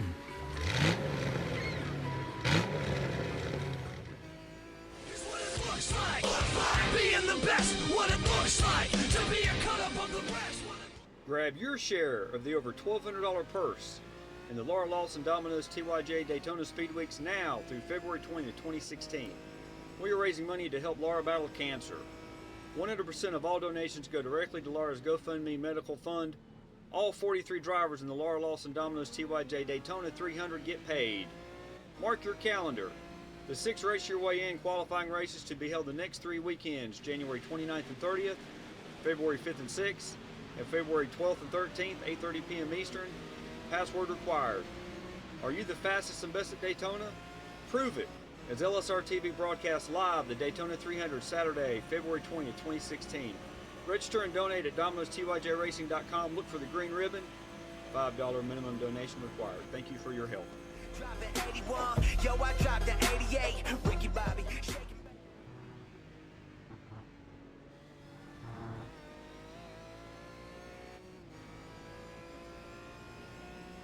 We're back live at Daytona. Problems around your race leader, D. Palmer. 9th position, 1 lap down. The 004 BMW involved in a 3-car accident with him, the 201 of Brad Prochnow, and the 018 of Seth Alberts. Those cars get mixed up. They go down to the grass. So the battle for the overall race lead at Daytona going to be a fight for the first time since corner number 1, where Larry Ford took over the top spot after Andy Kennedy gave it up spinning into the first quarter. Larry Ford's GT3 McLaren has led the entire way since, minus 2 laps for a cycle of green flag pit stops, but Lionel Kalisto is there. The Jim Beam Aston Martin closing the gap, and by the intervals, he should be getting to him this lap. You'll see a Daytona Prototype in behind, actually in front of him. Brian Boley closing in to Larry Ford in front of the field, but Kalisto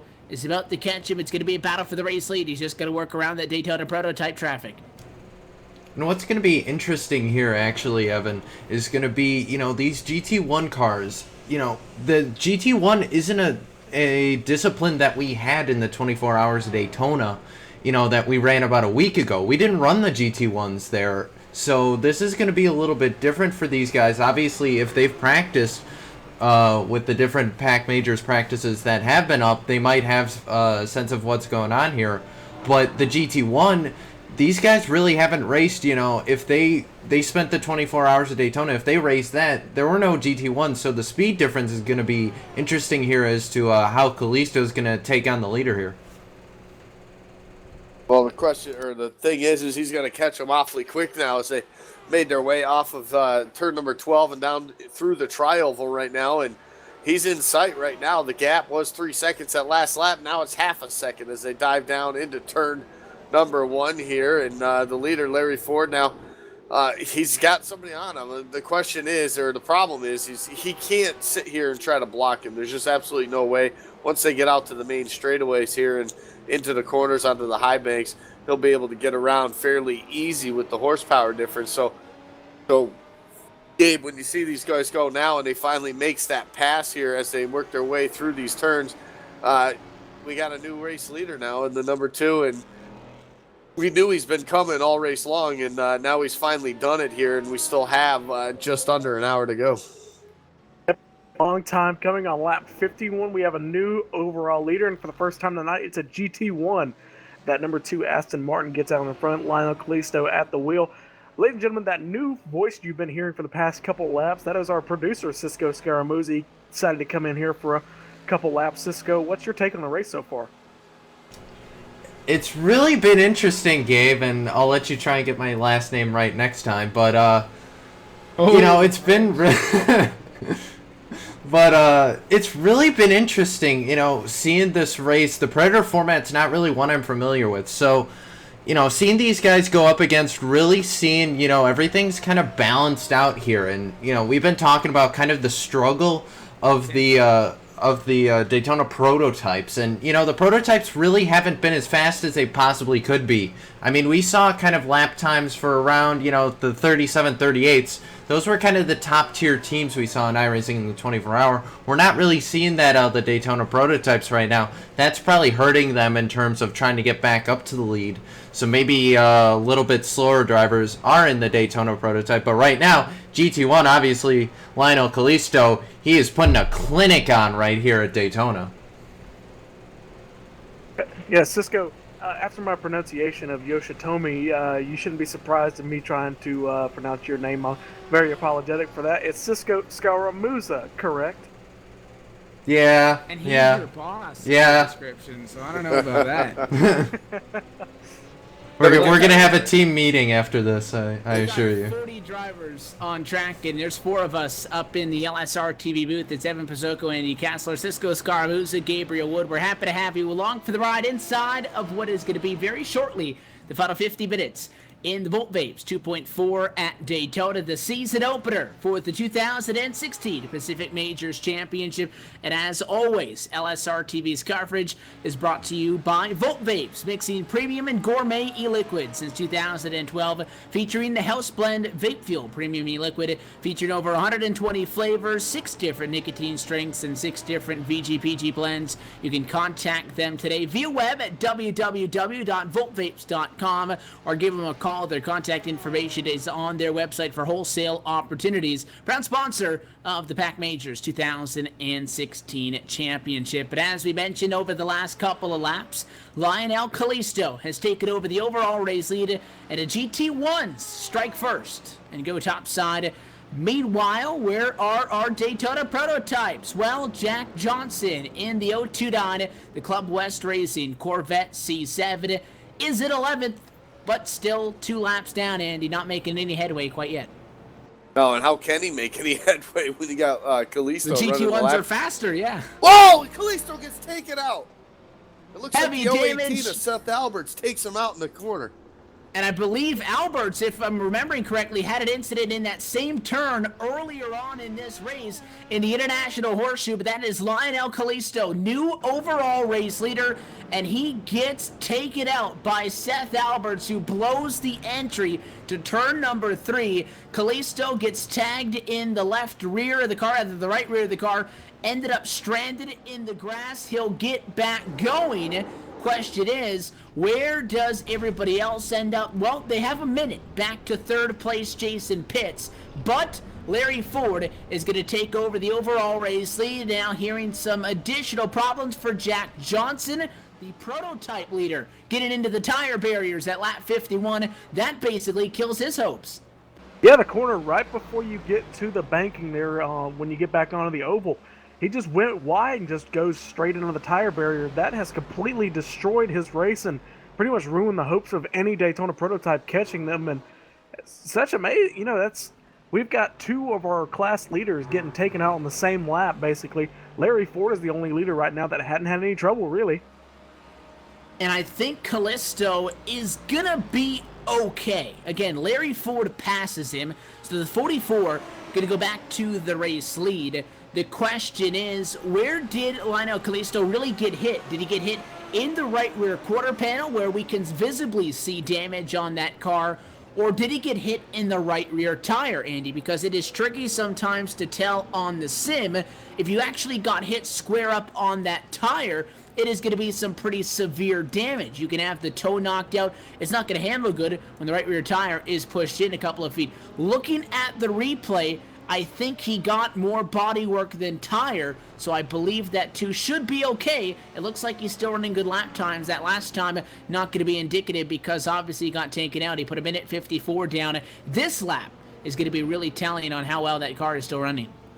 That's what I was going to say. We're going to have to see what happens on this lap here for Kalisto, but yeah, it looks like more body damage than anything. It actually looks like his wing's pretty well intact still, so it looks like it was just the rear bumper and that rear quarter panel that got touched, so that shouldn't affect him too much at all on his lap times. And like I said, we'll see here in another minute or so when he gets back around to the start-finish line. But for Kalisto, that was a pretty big scare, I would definitely say, right there. And it's one of those things, like, you as a driver, you don't expect that. You're just cruising, you're going down into your corner, the same you have and all of a sudden you're turned around, you have no idea what happened. So he did lose, obviously, the race overall race lead, but he'll get that back here as Larry Ford's back within his sights here. So he'll get him, obviously, on this next lap here, if not sooner, before the start-finish line here, because he's really starting to gain on him right here off of the final corner. Andy, you said the car, it's driving fine, and he's got the speed to get past Larry Ford again. One thing I noticed when he came into the international hairpin, or not the international hairpin, but when he got the car back going, it was spinning. It was oversteering. So I think there's a little bit of traction issues as Kalisto gets back by for the overall lead again. So it obviously isn't hurt that much because the number 2 is back out in front. Made quick work of Larry Ford, who falls back to second. And I think Ford not to get overlooked in all of this, because he has been leading the race for quite some time, but we've been talking more about the leaders of the classes trying to catch him. He should be fairly well off for a podium finish, which, for being a driver in the GT3 category, the lowest of them, if he can hold on to second, you beat out all the prototypes. I'd consider that nearly a win. Yeah, because, I mean, we're looking at the standings right now on your screen. Tom Dryerling, he's the next GT1 up. He's in 5th right now. He's still got a whole lap he has to make up. So, I mean, you know, if we're seeing these GT1s, they're running all pretty much the same sort of time. You know, these guys, I think Ford, I think you're absolutely right. I think Ford is ready to go here. So he'll slowly begin to slide back, obviously, from the number 2. But I think, again, all things considered, he has to be happy with the position that he's found himself running in. DNFs, well, Trenton Barrington is out of the race. So is Doug Peterman, Richard Tillman, Pete Costanzo, Donovan Johns, as well as Howard Wendell. Those last 2 names I mentioned are not out of this race quite yet, but they are sitting on their pit road in the pit stall and are not moving at the moment, have some heavy damages, but that's about 6 or so drivers with heavy damage. And new overall leader for the prototypes back in the back. How about Carl Burke, the 53? We've been talking about Jack Johnson all night long. The 53 of Carl Burke takes over the prototype class lead, 11th overall on track, which is good. They're moving up the standings, but they're still 2 laps down. They just don't have the speed long run wise that is enough to make up the 3 minutes and 15 seconds in which they started behind the GT1 cars. Yeah, and we see the 2 of Kalisto coming down pit road. He's on the pit road right now, currently getting his service. So he's made his stop. Larry Ford back to the overall race lead. He'll be coming in probably in the next, 5 or 6 laps here to make his pit stop. Kalisto now off of pit road and heading back out onto the racetrack here. So we'll keep an eye on that one as it goes, as we see some other cars. We got a prototype right behind him, but he's going to exit out pit road here and get back out on the racetrack and start making up some more ground here as all the pit stops starting to come back into effect here. You know, Andy, for the time being, Carl Berg, he's the first prototype to get around basically that 2 Alano Kalisto, because now he's 1 lap down, you know, depending on when he pits. I haven't pitted in a long time, but with Kalisto pitting, he's behind those the 2 prototype leaders.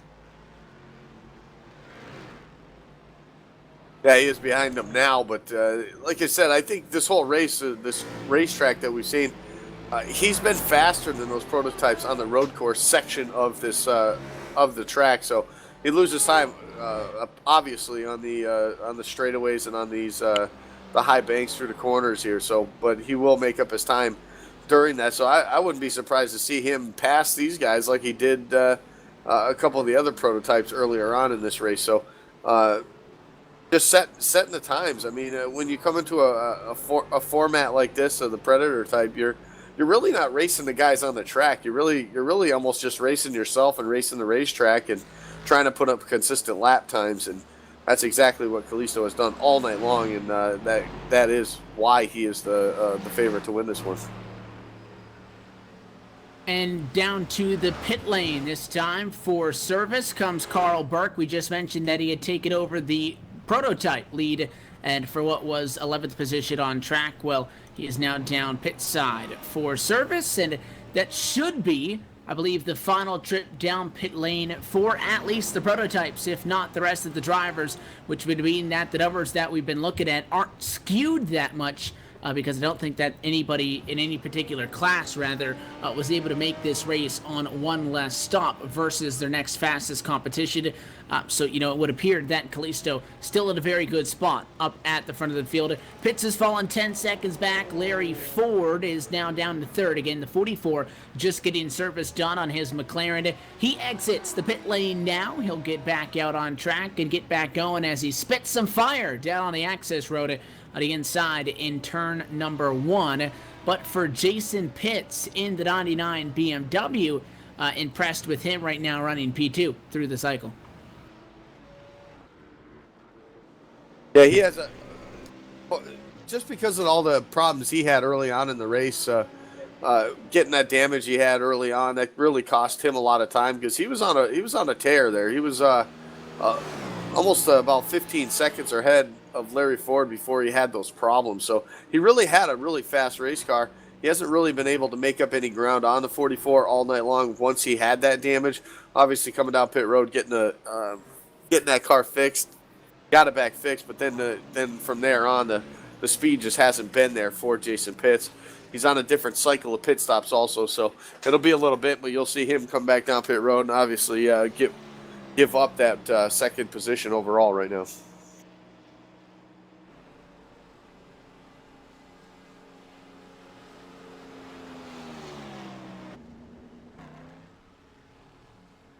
So Kalisto in front, we took a ride on board with him. Let's take a look on board with one of our Daytona Prototype leaders and see what they're seeing from behind the wheel of their Corvette C7s as they play catch up and try to get up in time.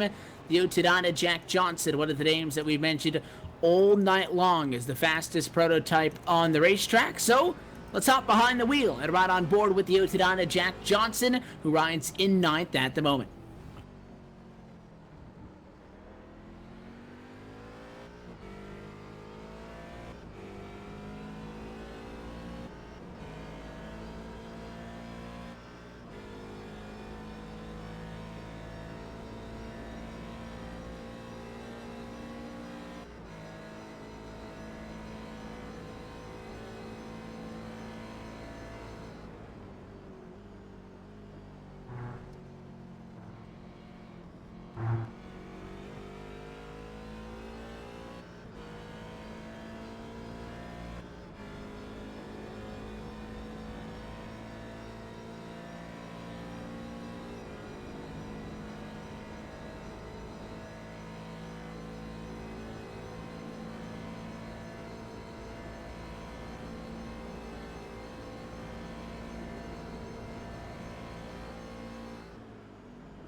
So that's a look with Jack Johnson, and you can see right in front of him is that Aston Martin. He's been trading around the 75 of Scott Wambaugh, and the high side in turn number 12, or again, turns 3 and 4 on the super speedway, going to be the place that those Daytona prototypes can really open it up and set sail on, and he'll make that pass, although it is not a pass for position. Wambaugh 30th overall, running 5 laps down.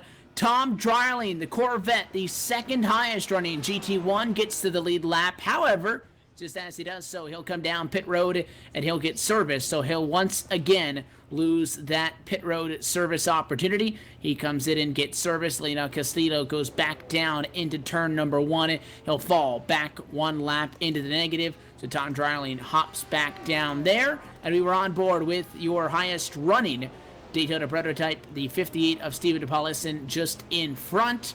10th position overall, but still 2 laps down. I feel like the prototypes have been 2 laps down for quite some time. I know I made the point, Andy, earlier in the race how, although these guys at minimum did 50 practice laps and then the qualifying over the last couple of days, we also mentioned, though, that they're going to be picking up time as the race goes on. I think it's safe to say that Kalisto has been picking up plenty because he has basically running lap times, even with, if not faster than, I'd say, a majority of the prototype class cars, which are supposed to be fast enough to make up that 3-minute, 15-second handicap they had versus the GT1s. That does not look like it's going to happen.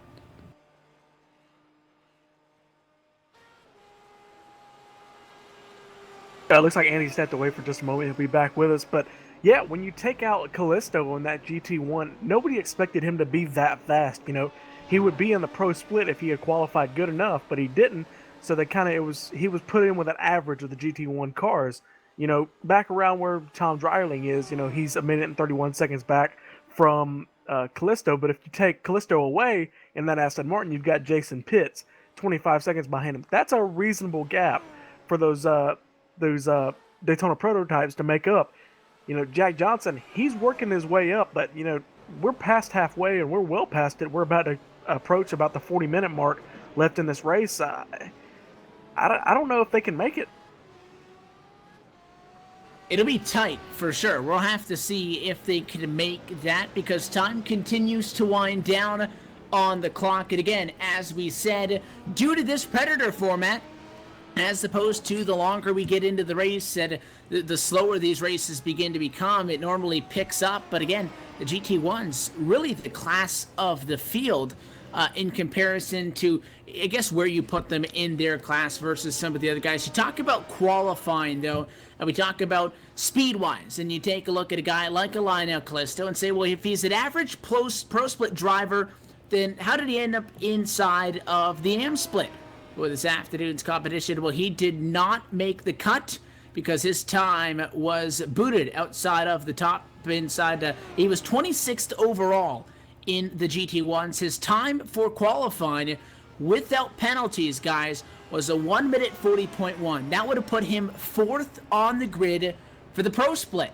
Over with penalties, he was dropped down to the end of the qualifying for the GT1 cars, and that is why Kalisto is in this AM split. So the average times for the prototypes we've been looking at in this race, qualifying, their times were in 1:39s. 3 seconds faster is basically the difference between the pro guys and the AM guys. So that's why for Lionel Kalisto, again, a top 5 car in pro with penalties starting the AM race, I don't think it's any surprise how fast he's running. Yeah, it would be fun to see where he would be at in the Pro Series. But for him, like I said, you know, with the penalties and now having to start in this AM split, he's already behind the 8 ball when it comes to the championship at the end of the season. So he's definitely got his work cut out for him. But like I said, for normally running in the Pro Series, to be here in this AM split, a win, he's got to have a win. That's the only way he's going to make up any or stop the bleeding, I should say, when it comes to the points. So lucky for him, it is the first race of the season. So he's got the rest of the season to work on making up those points. Yeah, this league, they've done it very smart with the pro and AM points, because, you know, if the pro and AM, if they both pay 200 points for a win, it would kind of not make sense to penalize somebody and put them in the AM split. They get a win, which, like Evan said earlier, that's the equivalent of finishing 20th. So that is a big penalty for Lionel Kalisto, especially a guy this fast. It's going to put him, like Andy said, behind the 8 ball for the championship. And there is plenty of time to improve on those numbers and such, because there is a lot of racing left in 2016. Guys making part-time starts again, and if you want to participate in the 2016 Pac Majors Championship, take a search of Pacific Majors on the iRacing forums, and about a week before each event, they happen about once or twice every month through 2016. Not only if you have not signed up for the entire season, you can also sign up for an individual race event, get out on track. Again, half of them are road, half of them are oval. So if you're good on road, you got to get everything you can out of this. And then if you're not good on the roads, then you just try to survive this. And when we head to round 2 in 2016, these guys will be heading right back here in Daytona in about 3 weeks' time for the Daytona 500. Then that is your opportunity to take advantage of the way the schedule works. Try to pick up some points, though. So we look at the time and we're almost at 30 minutes left. In Daytona, close call with your prototype leader, Stephen Paulison, gets around Larry Ford. Larry Ford is third overall on track. He has really began to slide back in the standings after Lionel Kalisto took things over, and Ford in jeopardy of losing that podium position. Jason Pitts had taken over second. I was just about to say that I don't think Jason Pitts had come down pit road yet for the final time. The 99 is now in pit road for service. That should put Larry Ford back up into second. Yeah, and that's also going to move. We see Tom Dryerling actually move up another spot. So he's still a lap down, but he's fourth overall. So for Tom Dryerling, that's a pretty good run for himself right there, starting 16th here tonight, and now able to be up there in the fourth spot. So for Tom Dryerling, that's a solid run for him, and might even have an opportunity here before this thing's said and done to get himself a podium spot. And that just really goes to show how fast Lionel Kalisto really is. I mean, you know, the next GT1 car, it's a Corvette, so maybe a little bit of a power difference between the AM and the Corvette, but even so, an entire lap separates the two leaders in the GT1 class, I guess, if you could call it that.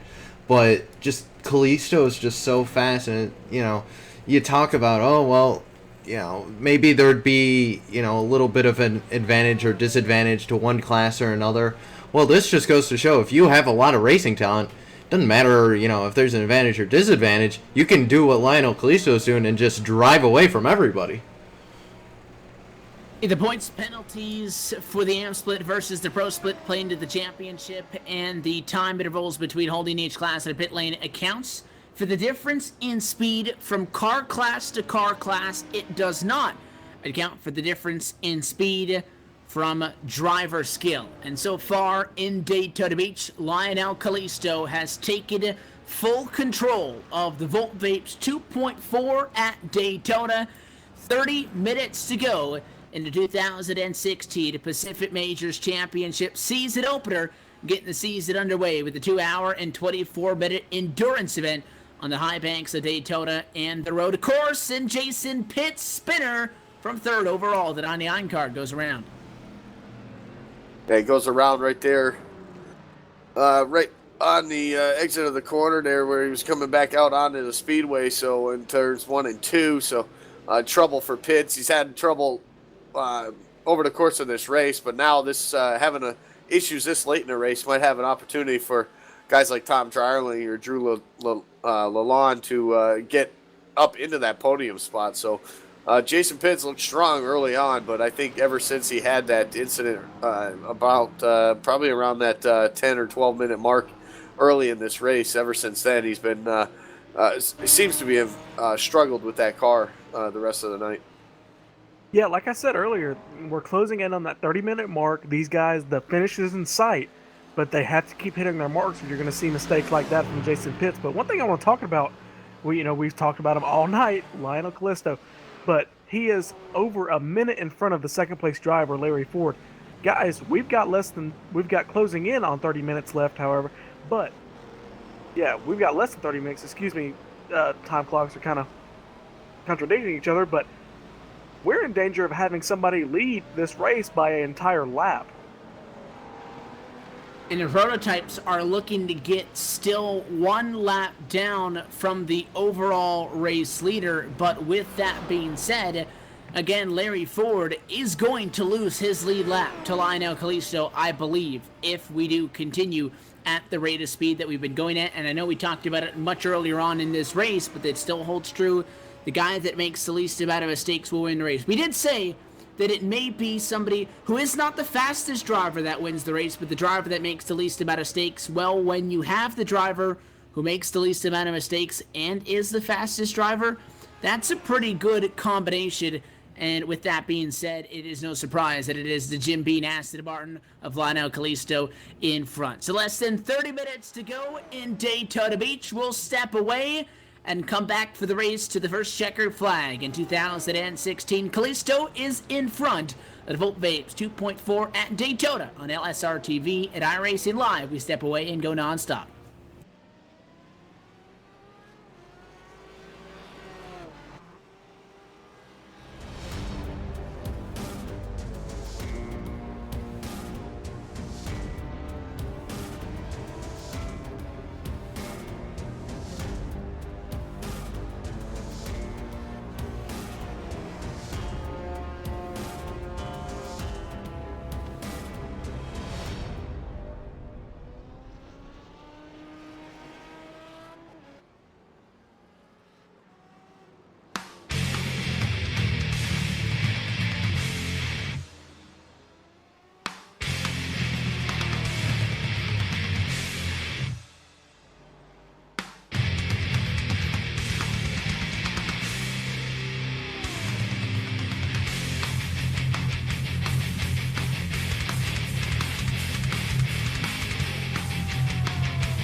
The multi-layer nanotechnology in the 3M Crystalline Series automotive window film on my windshield provides outstanding heat rejection while combining over 200 layers in a film that's thinner than a Post-it note.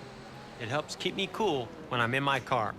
When I'm in the lab, I just rely on the interns. Cookies and cream, Mr. Gordon, or mint chocolate chip? Ooh, mint chocolate chip.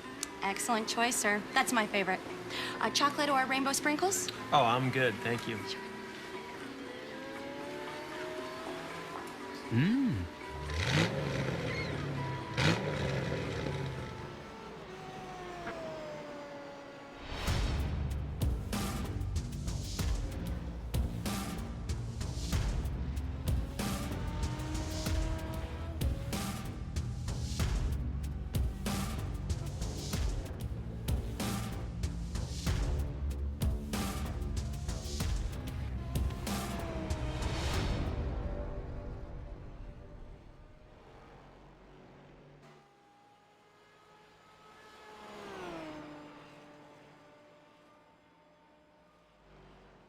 Back live at the World Center of Racing, the Volt Vapes 2.4 of Daytona, inside of the final half hour of the Volt Vapes 2.4, and again, the 2016 Pack Majors Championship kicks off tonight, and it goes all the way through November of 2016. Take a look at the iRacing forums for more information on how to get involved. Happy to still have you with us on LSRTV, closing in on the end of the opening round of the 2016 championship. Evan Pasoko, Andy Kessler, Cisco Scaramuza, Gabriel Wood still topside with you. And we're looking at the intervals, we're looking at the numbers, and, well, we've known this for quite some time. A little bit more comfortable to say that it looks like this is going to be Lido Kalisto's race to win, guys. He's putting the heat to Larry Ford. Larry Ford losing time to our race leader at now an interval of 8 seconds per lap. It's a lot of time that Kalisto's got to his advantage, Andy. I think we were looking at the numbers. He could pull over, stop for 2 minutes, get back out in front, and he would still be leading this race, and that's over the GT3 car. He's still got more time back to the next closest driver and a fellow GT1. Yeah, he's got plenty of time. I mean, he can make an extra pit stop if he really wanted to, or like we said, go heat up a snack if he wanted in the microwave. So he's just been flat out awesome tonight. Perfect in every aspect. He did have one incident, and it wasn't his fault, or he'd probably be about 3 minutes ahead at this point. So he's definitely doing a great job here tonight, and maybe a little vengeance for the fact that he's not in that pro split tonight to show that even with the penalties, even with whatever, he should have still been up there. So gonna hurt him, but I think it's a great start to the season nonetheless. Though, get the win, get the maximum points that he possibly can for this race, and then move on to the Daytona 500 in a couple weeks. And again, the oval side of things is a much different extreme in the Pacific Majors Championship. So you can do good here. If you don't go do it at Daytona at 500, then it really doesn't mean much. We talked about the fact that a win here is worth 20th in the points outside of round number 1, because the AM split significantly lower when you look at the weighted balance in the points. So although it's a win, it's almost like damage recovery for him after being put down in this split. You'll see a guy get into an accident, and we talk about damage recovery, just trying to salvage. Well, a win is still not enough for Lido Kalisto, because he would want much more than the 150 points that offers up. Yeah, it's just, I don't know. It's just amazing, the fact. I love the way this whole league is set up, and with the 2 different splits. And I mean, to have 2 different splits, Evan, we know that or gave it, I mean, the car count is just there, and it's not even open up to the whole iRacing community. It's only to the West Coast, basically. So to the four open territories, I guess, if you want to call it, through iRacing, they got a huge car count for this league, and for these long endurance races. I mean, you even talk about the Daytona 500. That's 500 miles, 200 miles at this super speedway in the Cup car. That takes a long time, and it takes a lot of concentration for any driver to do that, especially in a sim. So it's a really nice league. It's a really cool league to be involved in, and I definitely suggest to everybody to go to their website or go to iRacing forum pages and get signed up. Yeah, Andy, you're talking about the participation in this league. This split, the AM split, had about, about 8 or 9 less drivers in it, so they've got close to 100 people looking to get into this league, and that's just the people who made the race. And again, some of the guys here tonight are going to be racing through 2016, some of them making just a single start here tonight, although it may be too late for the season pass. Again, make sure to get signed up for the Daytona 500, a great organization to get involved with. Michael led everybody else at Pack Majors, and as well Donovan Johns and his people at Vapes for bringing the broadcasting side of things possible to you. Up to third position in this one. Well, Jack Johnson trying to get there. He's fighting against Tom Dryling. He's 5th overall still. Highest running Daytona prototype. Now 1 lap down. So he's back into conversation, but again, running out of time, and he's running out of time quickly now. With just 20 minutes to go, I think 1.5 laps off is a little bit too far for that to be made up, but he is putting in a valiant effort. If you can't win the race, go for the podium. Why not? The prototype. Try to break through and get on the top steps here in Daytona. He has to get around Dryling, though. He'll have a big advantage, as we mentioned. Some of the corners, again, and I know, Gabe, you mentioned specifically that these Daytona prototypes, although they're very large, they're bulky, some might say that it feels like you're driving a city block. The thing's so big. They handle very well. Well, so do the GT3s and the GT1s. The main advantage for these prototypes is just the speed. Yeah, the speed they carry on the on these high banks and down these straightaways, these long straightaways. That's really the majority of their time that's made up is on that part of the track, because we've seen it with Kalisto when he's following some of these prototypes, that he's actually gaining on them through these corners on the inner part of the circuit. So he gains on them and he gets right up on them, but as soon as they get out onto that super speedway parts of the racetrack, that that's where he loses his time. So it's just flat out, I think the handling of the cars through these inner turns that they go on the road course section, definitely, I would definitely say the advantage would be to these GT1 cars, but overall speed, those prototypes are definitely hard to match. And we saw a car kind of reversing going through the turn that takes you up onto NASCAR 1. That was Tom Dryling in the 06. He actually had to recorrect his line there. I think went a little too far. And there goes the 029 to Jack Johnson. He's going to go flying by right there. I believe, no, it's going to be close. I think that's actually a pass for position right there. So I believe Jack Johnson is going to move up to 4th. Overall. Yep. Dryling loses P4. Johnson going to take it, and now that's the first time that we've seen a prototype obviously break the top 4 barrier, because it'll drop Dryling to 5th. And Johnson would have to get to pits to get onto the podium. Well, Jason Pitts is in turn number 1. Johnson just coming off of turn 12 across the start-finish line.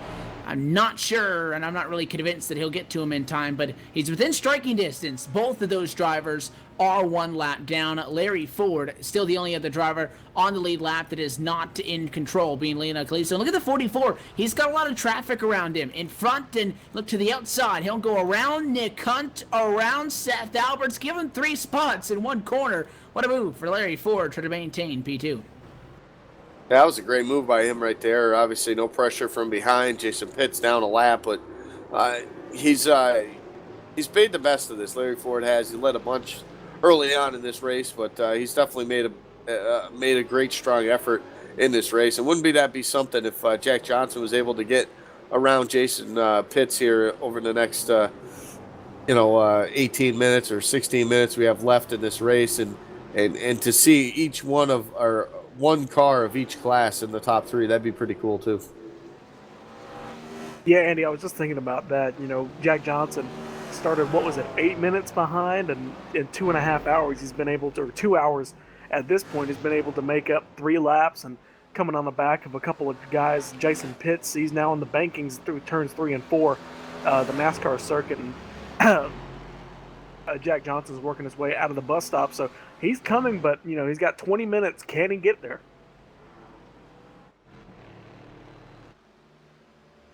It would be close if he can. And again, Larry Ford, not guaranteed to remain on the lead lap either. So Jason Pitts, the question is, how much of a lap down he is. He is not down all that much. And Jack Johnson down pit side. The 029 Daytona Prototype could not make it to the end. He has at least one more stop left because he's down after 71 laps completed at Daytona for him. Now, that asks the question, if he has to come down now, does anybody else inside the top 5 still have to pit?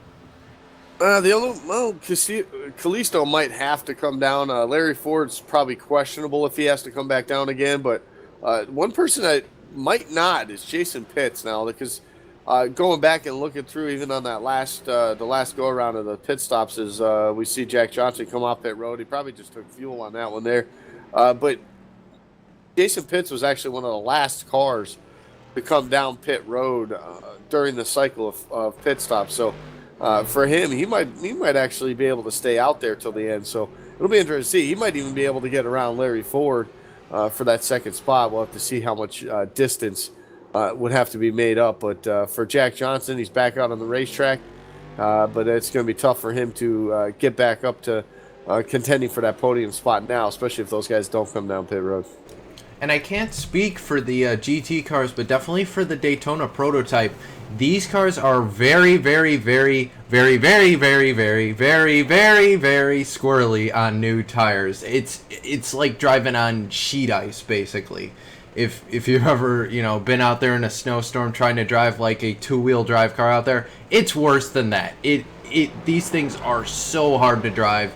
Even with the traction control turned up, there's so much power being put out by those V8s in the back of these cars. You got to be so careful. We saw Jack Johnson coming out of pit road right there, and he was a little bit of a tank slapper there, able to keep it going.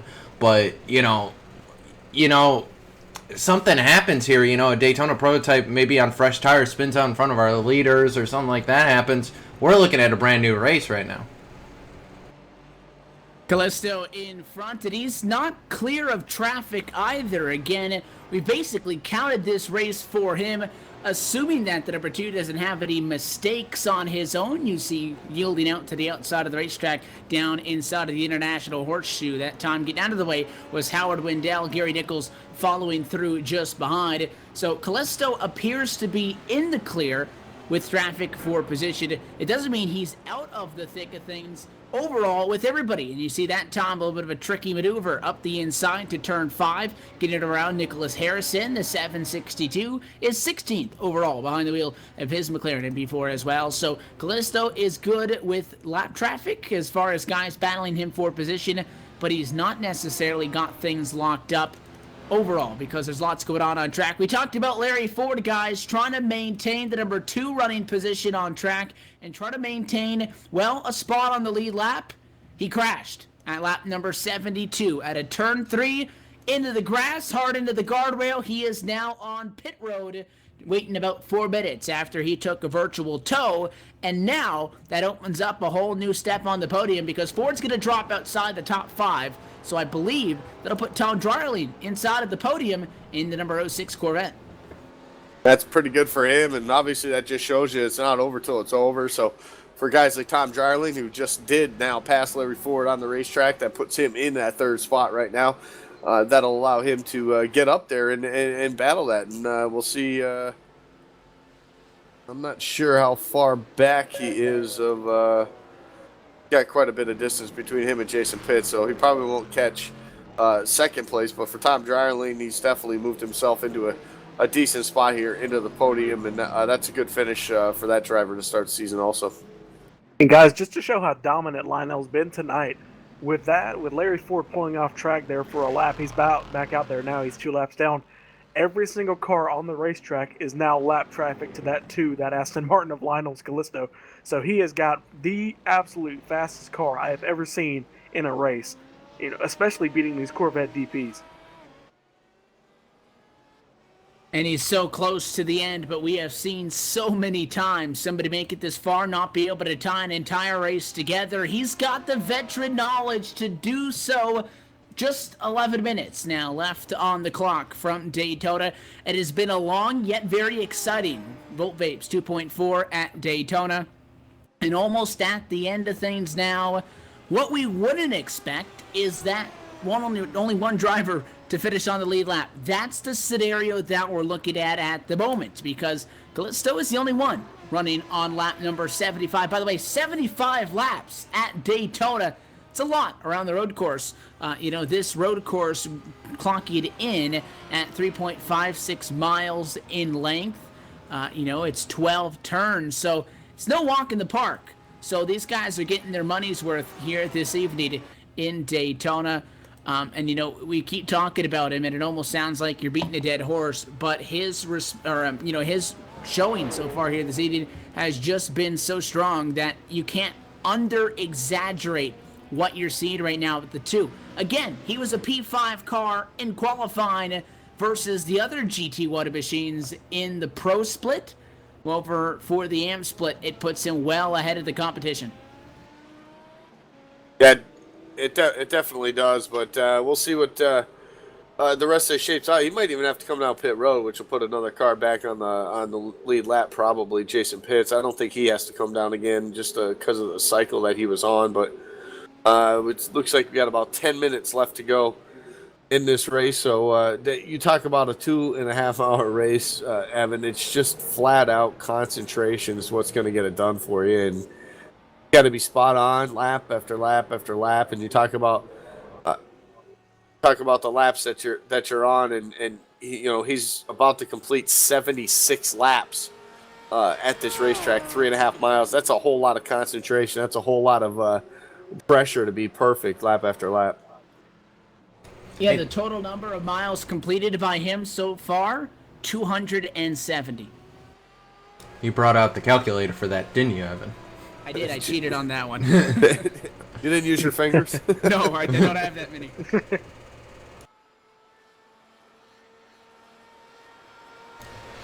But how about an attaboy to that 02 Daytona prototype, Trevin Valderrama? He's, rookie, first really big road race, endurance race. He said all he wanted to do was make it through, and he's doing that right now. I'm looking at that car, it doesn't really have a scratch on it, and he's, taking pretty good care of that Action Express esque NVIDIA Chevrolet right there. He's doing a good job right there, running 29th, but good job for him. Yeah, just keep the car in the race. Which, again, we mentioned not only that 02, but there's a couple of other names in this AM split, which has kind of been the fun part of covering, the last 6 races on the 2015 calendar. And again, unfortunately, tonight, the only opportunity we'll be able to see these Pack Majors guys in 2016. It's been a lot of fun watching all of the races.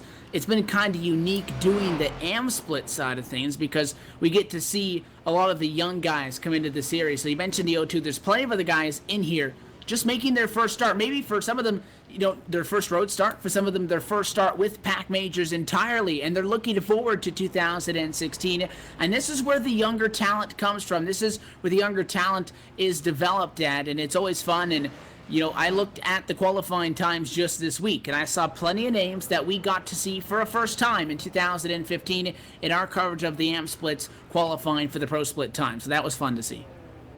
Yeah, and I mean, that's what it's all about. These names we see in here tonight, and names like we saw last season that are now in that Pro Split, like you said, that it's what it's all about, is working your way up and getting yourself better and getting a lot of seat time. And when you can run a full season over here, that's a lot of seat time for these guys at these tracks, and especially on the road course side of it. And you're only going to get better with the more that you get out and the more you practice. And it's good to see that. And you'll see all these names move their way up through the series and the rankings as the seasons go on and as the races go on. So it's what it's all about, is developing and becoming better at what you do. And that's what it's all about, is practice. If you don't practice, you're not going to get any better. And it's good to see those names, like you said, that have made it up into the Pro Split that we were able to cover last season. So looking forward to that, and we'll definitely keep, even though we can't broadcast another race, definitely be keeping an eye on how things shape up for these guys all season. Yeah, I'd like to point out one thing. We look at Valderrama, we look at a couple of the other guys. It's their first year racing. If we were watching the rest of the series, you may see those guys run different cars. Trevor Valderrama may find out that Corvette DP is not the car he needs, move to GT1, and he's a lot faster in it. So they got time to iron out the kinks and get into the Pro Series with a car that they're really good at. And Lionel Kalisto, he's one of those guys that he's just really good in that Aston Martin.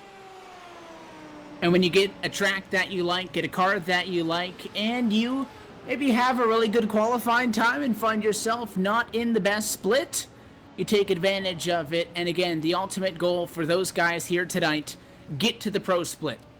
And unfortunately, guys, if you have a constant flow of, I guess maybe fortunately as opposed to unfortunately, if we have this constant flow of young talent coming to this Pacific Majors Tour, that combined with the fact that the pro splits don't get any larger as the seasons go on, the names that we don't see here tonight, the names of the guys that are competing in that pro split, they're going to have some more competition. And they might not be locked in, say, when we get to road race 4 or 5, when some of these guys start to figure some things out. And Gabe, as you mentioned, try to, maybe fine tune what car fits their driving style the best.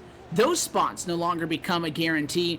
That is always the fun part of this championship. But again, although we won't be here with the cameras, I can promise you that most of us will be keeping an eye in on these guys and seeing how they're doing as the championship progresses through this next racing calendar year. And although we won't be with Pacific Majors, there's going to be plenty of sim racing action coming to you. The S-Cars Pro Geek Consulted Cup Series coming to LSRTV in the 2016 season on Sundays, and plenty more. Go to livesimracing.com. As always, our full broadcast schedule can be found there. How about 5 minutes to go in Daytona?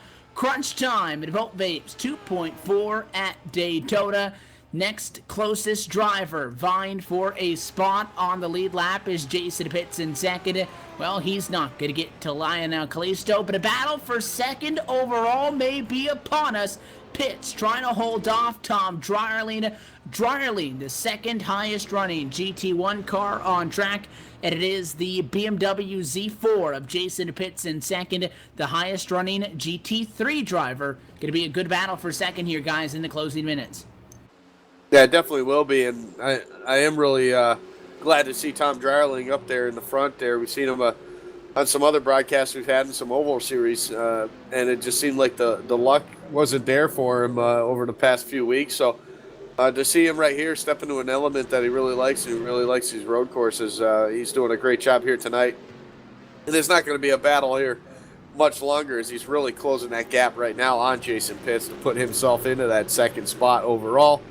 He's got a little bit of work to do. Time's running out, but he's definitely got a fast race car here at the end. And it's funny, you can really hear the rumble of that 5.7 liter V8 over kind of the rest of these, flat six we kind of have in the Z8, in the Z4, and just kind of the motor. It's almost unmistakable, that really download growl that comes from the Corvette C6. You don't even really get that in the C7, or really even in the oval cars either. It just have an unmistakable growl of the Corvette as it goes rumbling on the outside. Bye-bye. And, you can move up Tom Dryerling to second place now. He'll take second overall away from Jason Pitts, drop Pitts down to third. So 1-2 are GT1 cars. Third is a GT3. And that 06 Corvette is going to make sure that the race to the finish is not as close as how we saw the Corvettes come across the start-finish line in the Rolex 24 at Daytona when they came across side by side for the win in their class. We're not going to be within 34 100ths of a second at the end of this one, because behind, though it looks like Jason Pitts is going to be slow at about a second or two per lap, he'll begin to fade away. And a good point, Gabe, over the whispers, just saying we're not going to be within a minute and 34 seconds because Kalisto still a lap in front of the field at Daytona. Probably 2 laps to go that time by for the Jim Beat Aston Martin. More lap traffic to negotiate. He works around the top side of J.D. Snyder. Next driver to get around will be the 004 of D. Palmer. Not a lot of room in the middle of turns 1 and 2. He'll head off to turn number 3, makes quick work of that lap traffic, and he'll then look to get around Trevor Valderrama, Jason Pitts. So third place, about to get lapped for a second time. That'll be fun to see if Kalisto can get to Jason Pitts, who is third overall, 1 lap down. May go 2 down though, because that 2 closing quickly. Yeah, or how about even if he can get around Tom Dryerling and put this whole field 2 laps down. So he's got something to shoot for here in the closing lap or 2 we have left.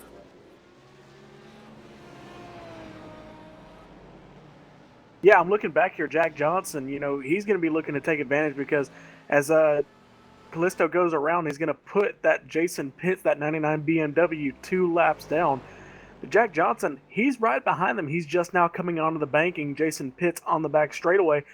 You know, in a couple of laps, he may have time, he may not. You know, we've got 3 minutes. I don't think it's going to happen with this amount of time. Your time running out, we believe it may be the white flag the next time by, and one driver off into the bus stop. It is Marcus Armstrong. He is 25 laps down and 35th. He'll just get well out of the way, take the access road back to turn number 12 to make sure that he does not interfere at all with your race leader, Lionel Kalisto. That time by across the start-finish line, 81 laps complete at Daytona. Inside of the final minute, don't be surprised if the checkered flag flies the next time by the start-finish line. He was able to put Jason Pitts that second lap down, and it is white flag in the air at Daytona. Less than 3 miles to go for Kalisto, and he puts the pass on Tom Dryerling. So everybody is now 2 laps behind. Tom Dryerling was just 1 down. He'll fall to 2 laps to the negative. It is all Lionel Kalisto in Daytona Beach. Unbelievable. Comes out into this race, starts the race 2 laps down to begin with in the GT1 car, makes that up plus 2 laps here before this thing's said and done. That's just flat out hauling the mail right there for that number 2 car, and well deserving. Pretty much just a picture perfect race. Had that one incident where he got taken out there in the corner. Only has that right rear damage to that car. Other than that, the lap times have just been spot on, lap after lap after lap after lap all race long. He's been in the low 140s for the majority of this race, and that's just the model of consistency right there. And that smoke coming from the Z4 there, that was Jared Morgan, but he pulls down to the bottom. But Lionel Kalisto going to head through 3 and 4 for the final time. Going to take the checkered flag here. He'll come off at turn number 12. He'll complete 82 laps at the Daytona International Speedway. And to kick off 2016 winner in the Volt Vapes 2.4 at Daytona, Lionel Kalisto gets the job done in the Jim Beam entry. The Aston Martin DBR9 GT1 going to come home first, and he will beat the rest of the field by 2 laps to Tom Dryerling second, Jason Pitts third. The top 2 drivers are the GT1 machines. Third place for Jason Pitts in a GT3. Jack Johnson comes home in 4th as the highest running prototype entry here this evening. And it's a long cool down lap, so while they work on getting that virtual Jim beat Aston Martin into the Gatorade victory lane, we'll step away one final time at LSRTV, and we'll be back for victory lane celebrations at the LSRTV post-race show. You're watching our coverage of the Volt Vapes Pacific Majors 2016 Championship on iRacing Live. More coverage next on LSRTV, the voice of sim racing.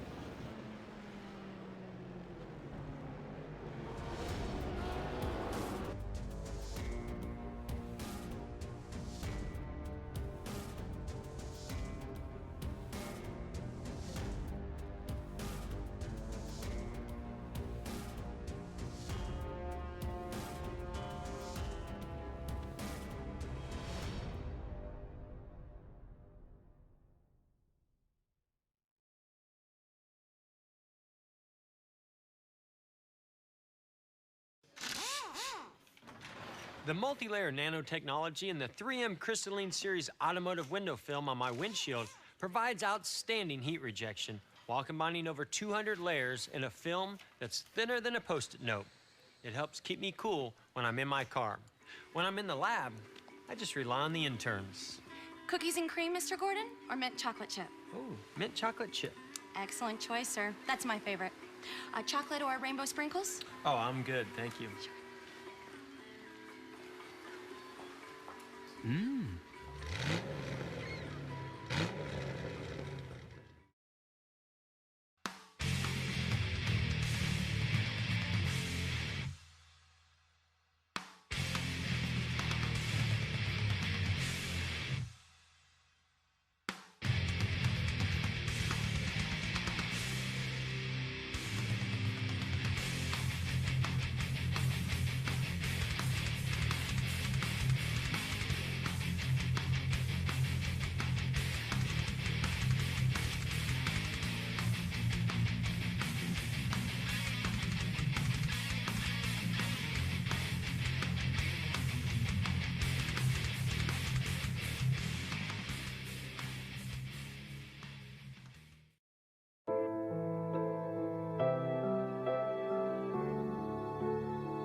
We're back live at the Daytona International Speedway for the LSRTV post-race show following the Volt Vapes 2.4 at Daytona. Lionel Kalisto, your overall winner in the 2016 season opener. 2 hours and 24 minutes of endurance racing have gone to the books, and this race is now done.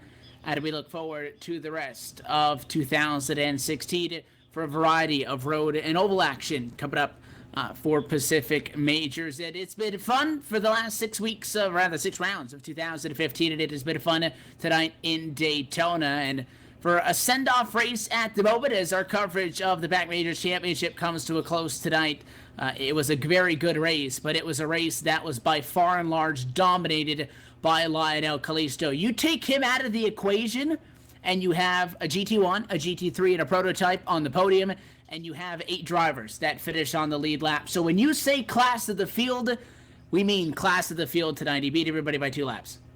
That's flat out an understatement, I think, there, Evan. I mean, this guy just, I think it just shows right there that, this is why we didn't see him in the AM split all last season. And, he's flat out fast. And, obviously, for under the circumstances, that's why he was in this AM split this week and for this race. So for him, that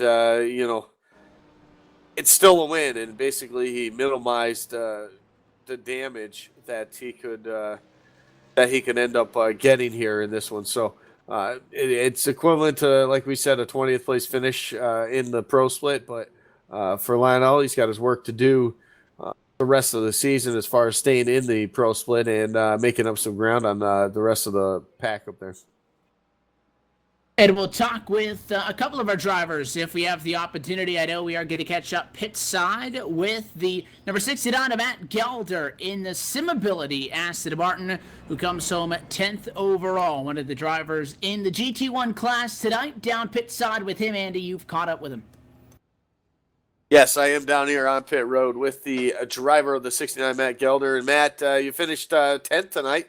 A solid run for you. Overall, though, I mean, this was a long race, 2.5 hours in the seat, driving this thing. How tired are you? How much was this a toll on you? This one's normally a pretty toll on everybody because it's the beginning of the year. Unless you've done the 24-hour unless you did the 24 hours the weekend before, I'm pretty sore. My knees are pretty messed up, and I did some of the 24-hour stuff. So it's just one of those things. It's the beginning of the year.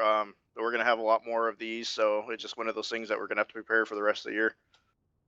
Now, when you come into a race like this with 3 different class of cars, how do you approach a race like this? Do you look at it as in just trying to beat out your fellow competitors in the same class that you were in? Or is it one of those things where you just flat out don't worry about anybody else? You just worry about racing the racetrack, trying to keep it on the racetrack for the full time and not have any issues to guarantee yourself the highest spot you could get in the finishing order? I'm one of those guys that I worry about just trying to stay out of trouble and just trying to run my own race. If I'm up where I think I have a shot of trying to win anything or trying to get up in the top, trying to at least get into the top 3, I'll go for it once it gets later in the race, because by then I can figure out fuel strategy and where I'm at compared to where everybody else is.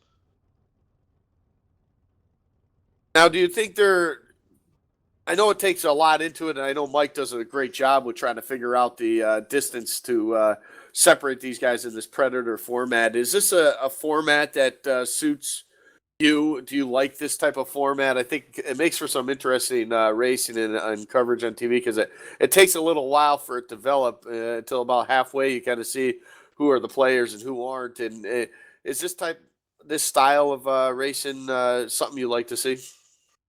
Yeah, this is I applaud Matt, or I applaud Mike for what he does, and yeah, I enjoy this because you don't know what's going to happen until towards the end of the race, where you can kind of see where the fast guys are. But also strategy plays a lot in this. It all depends on how you're planning your fuel stops, and biggest thing is other people on the track too. You can have one guy go off or one guy spin. That'll ruin somebody's day. So that throws a shot for about 10 different people if that happens. So I like this kind of style. I like this kind of the Predator style stuff. Yeah, we definitely do too. The first we saw of it was last season at Road Atlanta, and it definitely came down to the wire. And sort of like tonight, I mean, it really would have came down to the wire. You guys had a very fast competitor out there. Lionel Kalisto was just flat out on a whole different planet from everybody. How hard is it to race a guy like that when he's in the same class of car? You can just see how much faster this guy is. No matter what car Lionel drives, he's fast no matter what. But yeah, when it is a little intimidating where you go, oh wow, he picked that car. Should I change or should I just kind of stick it out and maybe I can finish second behind him? But no, I think for me, seeing that he's in the same class, it's like, okay, maybe if I can stay with him, I can kind of see what he's doing differently than I can or that I'm doing and maybe pick up a little bit pointers.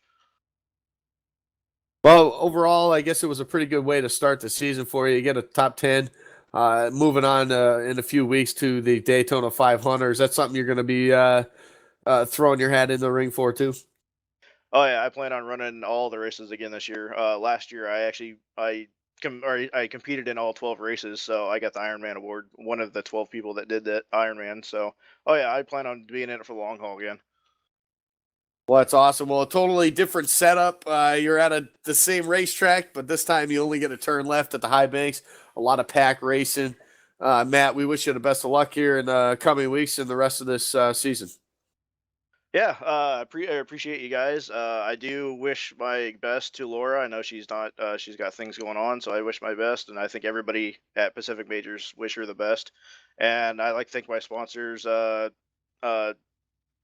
RCSparks.com, Simability, and D Designs, and GrossM. There you have it, our 10th place finisher here tonight, Matt Gelder, and congratulations again. And we'll see you again at Daytona. That was your 10th place finisher, Matt Gelder, in the 69. And now Gabe has caught up with our 3rd place finisher in the 99, Jason Pitts. Yeah, down here on the end of pit road, that BMW Jason Pitts, it's worse for wear, but Jason, you brought it home in 3rd. I sure did. 3rd place. Happy with that. Didn't think I'd get that far up, but glad about it. Now, we saw after Kennedy, the 101 spun on the first lap, you inherited the lead. You know, after a while, we saw you get a little bit of damage. Can you tell us what happened? Actually, I didn't get much damage that I know of. I only had one spin near the end of the race in my last stint. I didn't really hit anything, and didn't really have much damage at all. Oh, okay. It's different from what we saw, but you know, like you said, you weren't really expecting. You weren't really expecting a finish like this, but you were the overall leader for the first 30 minutes of this race. You got to be excited about that. Yeah, I was very pleased with that and a little surprised. I knew the BMWs weren't the fastest GT1s or GT3s on the track. I figured after a little while, a few laps, some McLarens would catch up to me and pass by easily. But I guess there was a little bit of a mess behind me, and that slowed everybody up. And then I was able to pull away a bit, so I was real happy with that. Now, what are you more surprised about? The fact that, Lionel beat you guys by 2 laps, or the fact that none of the Daytona prototypes even got close to him? Well, I'm surprised most that Lionel beat everybody by 2 laps plus. Mike does a great job putting these events together and figuring out what the right time differences are for each class. But I guess there's always going to be some folks like Lionel who's just an excellent driver and knows the track and the car and is going to outclass just about everybody else. I know last season, Lionel was in the pro split most times, so he's kind of a ringer, I think, in the Sam split anyway. Yeah, he's definitely beat you guys this week, but only reason he was racing with you guys was the fact that he got the penalty during qualifying. So, Jason, you can basically call it a 2nd place finish with the amateur guys. Who do you have to thank for your finish tonight?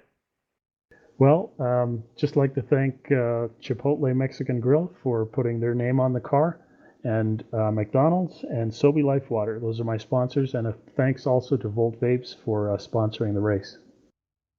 All right, Jason, congratulations on your podium finish in the first race of the year. Unfortunately, we may not be speaking to you for the rest of the year because we don't broadcast the races, but we wish you luck for the rest of the year. Thank you very much. As Jason pitched your third place finisher, I believe, Andy, you've caught up with our second place finisher. Yes, I am down here on pit road with the driver of the 06, Tom Dryerling. And Tom, it was kind of a, I guess, exciting race for you in the fact that you end up coming home in that second spot there. But probably about the mid part of that race, it seemed like you were hovering around that top 10 and really weren't going anywhere. But towards the end there, you really stepped it up. You were able to take advantage of some guys' mistakes, and you found yourself coming home with a really good finish here tonight. Yeah, I'm very, very happy in what I was able to pull off today. For the mid part of the race, I saw the 2 car go out, and I knew I couldn't catch him. So I was just hoping to stick around and finish in the top 10. Was my hope. Well, second place is obviously a lot better than just a top 10, and I really think Lionel is. A bunch of people have said it, and he's really a pro split driver for Pac Majors, but obviously with the penalty points for qualifying and things like that sent him down here. Yeah, when you look at that and the overall scheme of things, and even though it was 2 laps down, this is technically a win for you. You got to be real happy about the starting the season this way. Yeah, I'm really happy about that. I thought about that because I knew he was a pro split driver most of the time. And last year I finished 20th, I think, in the race. So coming out today and a pseudo win, I can't be any happier. Yeah, most definitely when you can rebound like that from a year past and then to come out and do this and put yourself in a great position moving on into the Daytona 500 in a few weeks. We know you like to drive some oval racing. We've seen you in some other broadcasts for some other leagues. And how are you pretty excited about being able to stay here at Daytona and then run 500 miles in a Cup car? I'm so excited that I don't have to turn right for a couple of weeks. This is definitely not my forte. My forte is turning left and trying to go fast there. So I'm really looking forward to Daytona in the Cup cars.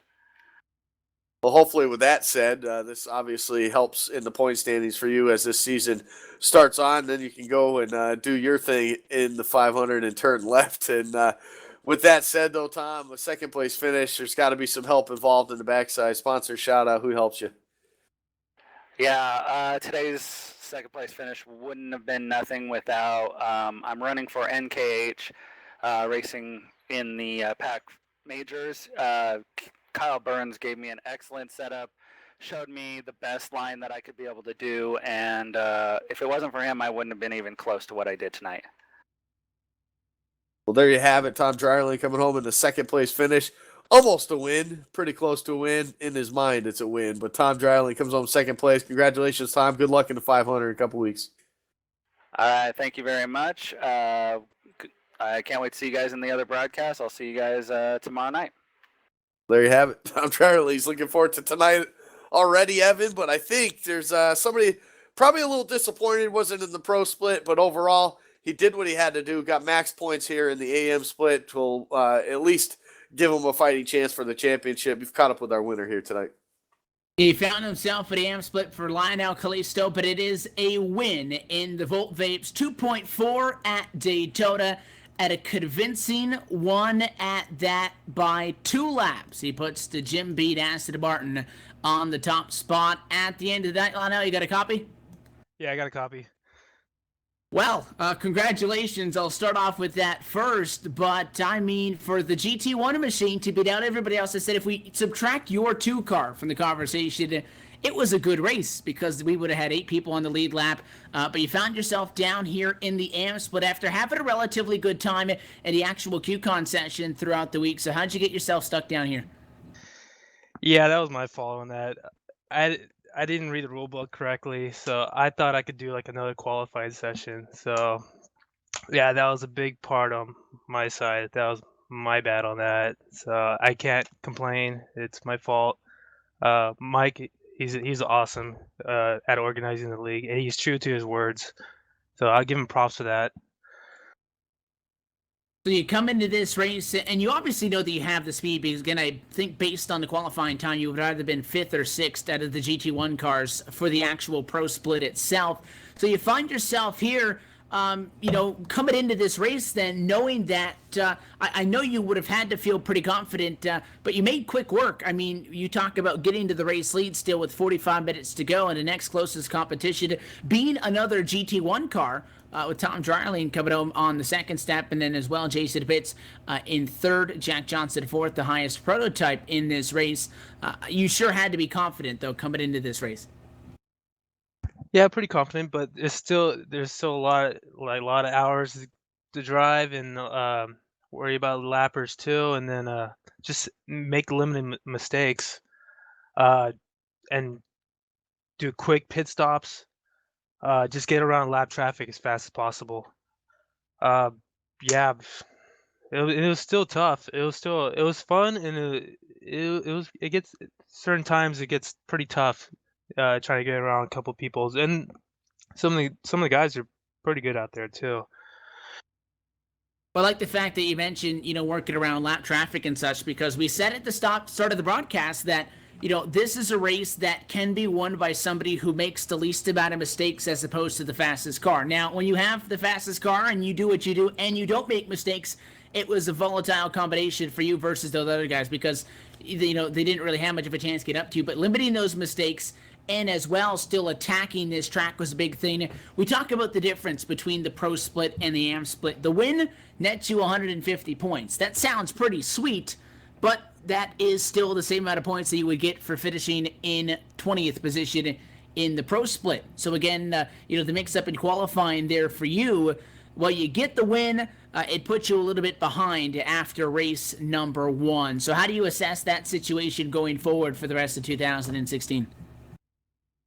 Just don't make the same mistake. Follow the rules. Let's see. Yeah, just try to make the pro split. For this race, I just had to finish the best as I can. No matter what, just get as much points that I can. I didn't think I was gonna win, honestly. I thought I was gonna get in the wreck, or I was gonna be consistent this race. But looking forward to the next race at Daytona. So, yeah. Yeah, we're going to be right back here, except it's going to be under the Daytona Beach sun, and it is going to be the Daytona 500. Very different from this road race. What are some of the things going into the second race in 2016 in that one, and as well the first oval race on the season? What are some key things that you're going to be looking forward to in that race to be successful at? Pit stops. Don't make mistakes on pit stops coming in the pit row without spinning tires or locking up or spinning out. Coming out as fast as you can out of pit road I think it's a major key in Daytona. Just as long as you stay in the draft, it should be good too. Never go by yourself in the pits during green flag pit stops. That's the game plan has been with me in the oval, especially in Daytona. Just try to create a good, decent setup for qualifying next race. Well, we wish you the best of luck going into that race at Daytona. Won't have the cameras with us, but we hopefully will be able to catch up with you guys at some time in the near future. A big win, though, for you in the Vapes 2.4 at Daytona. Who do you want to thank? Any sponsors or shout-outs you got? I want to thank you guys. You guys are amazing. I was listening to you guys while I was driving. And my teammates, Brian Bennett, Jason Fleischy, Michael Smith, and Ryan Thoma, they did a big help, especially with the setup, and especially Jason Fleischy. The setup he provided me, it was just amazing. It was fast. I did a little bit of tweaks, but in general, it was a very great setup.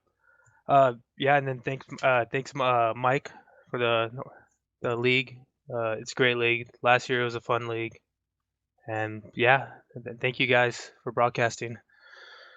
Well, we appreciate you coming down and talking with us here post-race. And again, congratulations, sir. Best of luck in 2016. We hope that you guys have a good run and are in there by the time we get down to about November or so in that championship. Well, thank you, guys. That is tonight's winner for the Vapes 2.4 at Daytona. The AM split goes to the driver of the number 2 of Lionel Kalisto. two laps in front of the field, and he wants the setup to be tweaked a little bit. That's the competitive edge that is going to take him from 21st, I think, going to be in the points outside of tonight's race and climbing up towards the top of the ladder, qualifying for those pro splits and fighting for 2016 Pac Majors Championship. Before we, though, step away, it has been a fun night at Daytona, and we're happy that you have been a part of it with us. Gabe, to you for final thoughts on what was a fun opener to 2016, and unfortunately for us, at least at this point, the only time we'll get to see these guys in 2016. But I enjoyed it, and you said it was your first road race at Daytona, so. Yeah, first time commentating on a road race in general. I've wanted to do it ever since I joined you guys a couple months ago. But one thing that really surprised me, they calculated how fast each classic car was from the GT1 to the GT3 to the Daytona Prototype. I'm so surprised that Daytona Prototype only got up to fourth 2 laps down. That surprises me. Yeah, it was a night of surprises, and again, if you take the 2 out of the equation, it would have been an 8-driver battle on the lead lap with 1 driver from each class represented. But when you're good, you're good. And Lionel Kalisto is good, and he deserved this win, Andy, by far and large. It has been fun. I know you hate to say goodbye to a series, and again, we were so thankful for Michael Lent and Donovan Johns being a big part of getting us on for the 2015 calendar. We just can't keep these guys on for 2016, at least at this point. I'm sure we'll see them at some point down the future, but it's been a blast. Oh, it absolutely has, Evan. I was fortunate enough to come into those final races with you last season, and then to start this one off here. And these guys it doesn't matter whether it's an oval or road course. They always put on a strong performance, everybody. The races are always good. It doesn't matter which car they're in either. We saw some Formula One car racing. We saw some Indy car racing. It was fun. It's been a lot of fun, and hopefully we can do some more this season even also. So it'll be fun to see if we can down the stretch. But overall, I've been happy to cover it. It's been fun, and these guys definitely with the car counts and the competition level, they definitely put on good races week after week. And with that, the opening round on the 2016 Pac-4 schedule is in the books, and there is plenty more to come. So again, although we won't have the coverage on Sunday nights, I encourage you, get involved. It is a great league to be a part of. Go on the forums, find Pacific Majors about a week before each event registration opens, if not 2 weeks in advance. Get signed up. The Daytona 500 is just 3 weeks away. So for one final time, on behalf of everybody at LSRTV and for tonight's broadcast crew, for Andy Kessler, Gabriel Wood, LSRTV producer Cisco Scaramuza, and for myself, Evan Pasoko. A big thanks to all the sponsors, for Mike Goulet for running the show at the Pacific Majors Championship, and for Donovan Johns and his organization at Vapes for being a presenting sponsor. Thank you. And thank you so very much for everybody for tuning in this evening at Daytona. Congratulations to Lionel Kalisto, your winner in the Vapes 2.4 at Daytona. It's been a fun ride with the Pacific Majors Championship on LSR TV. We bid you good night, and we'll see you next time.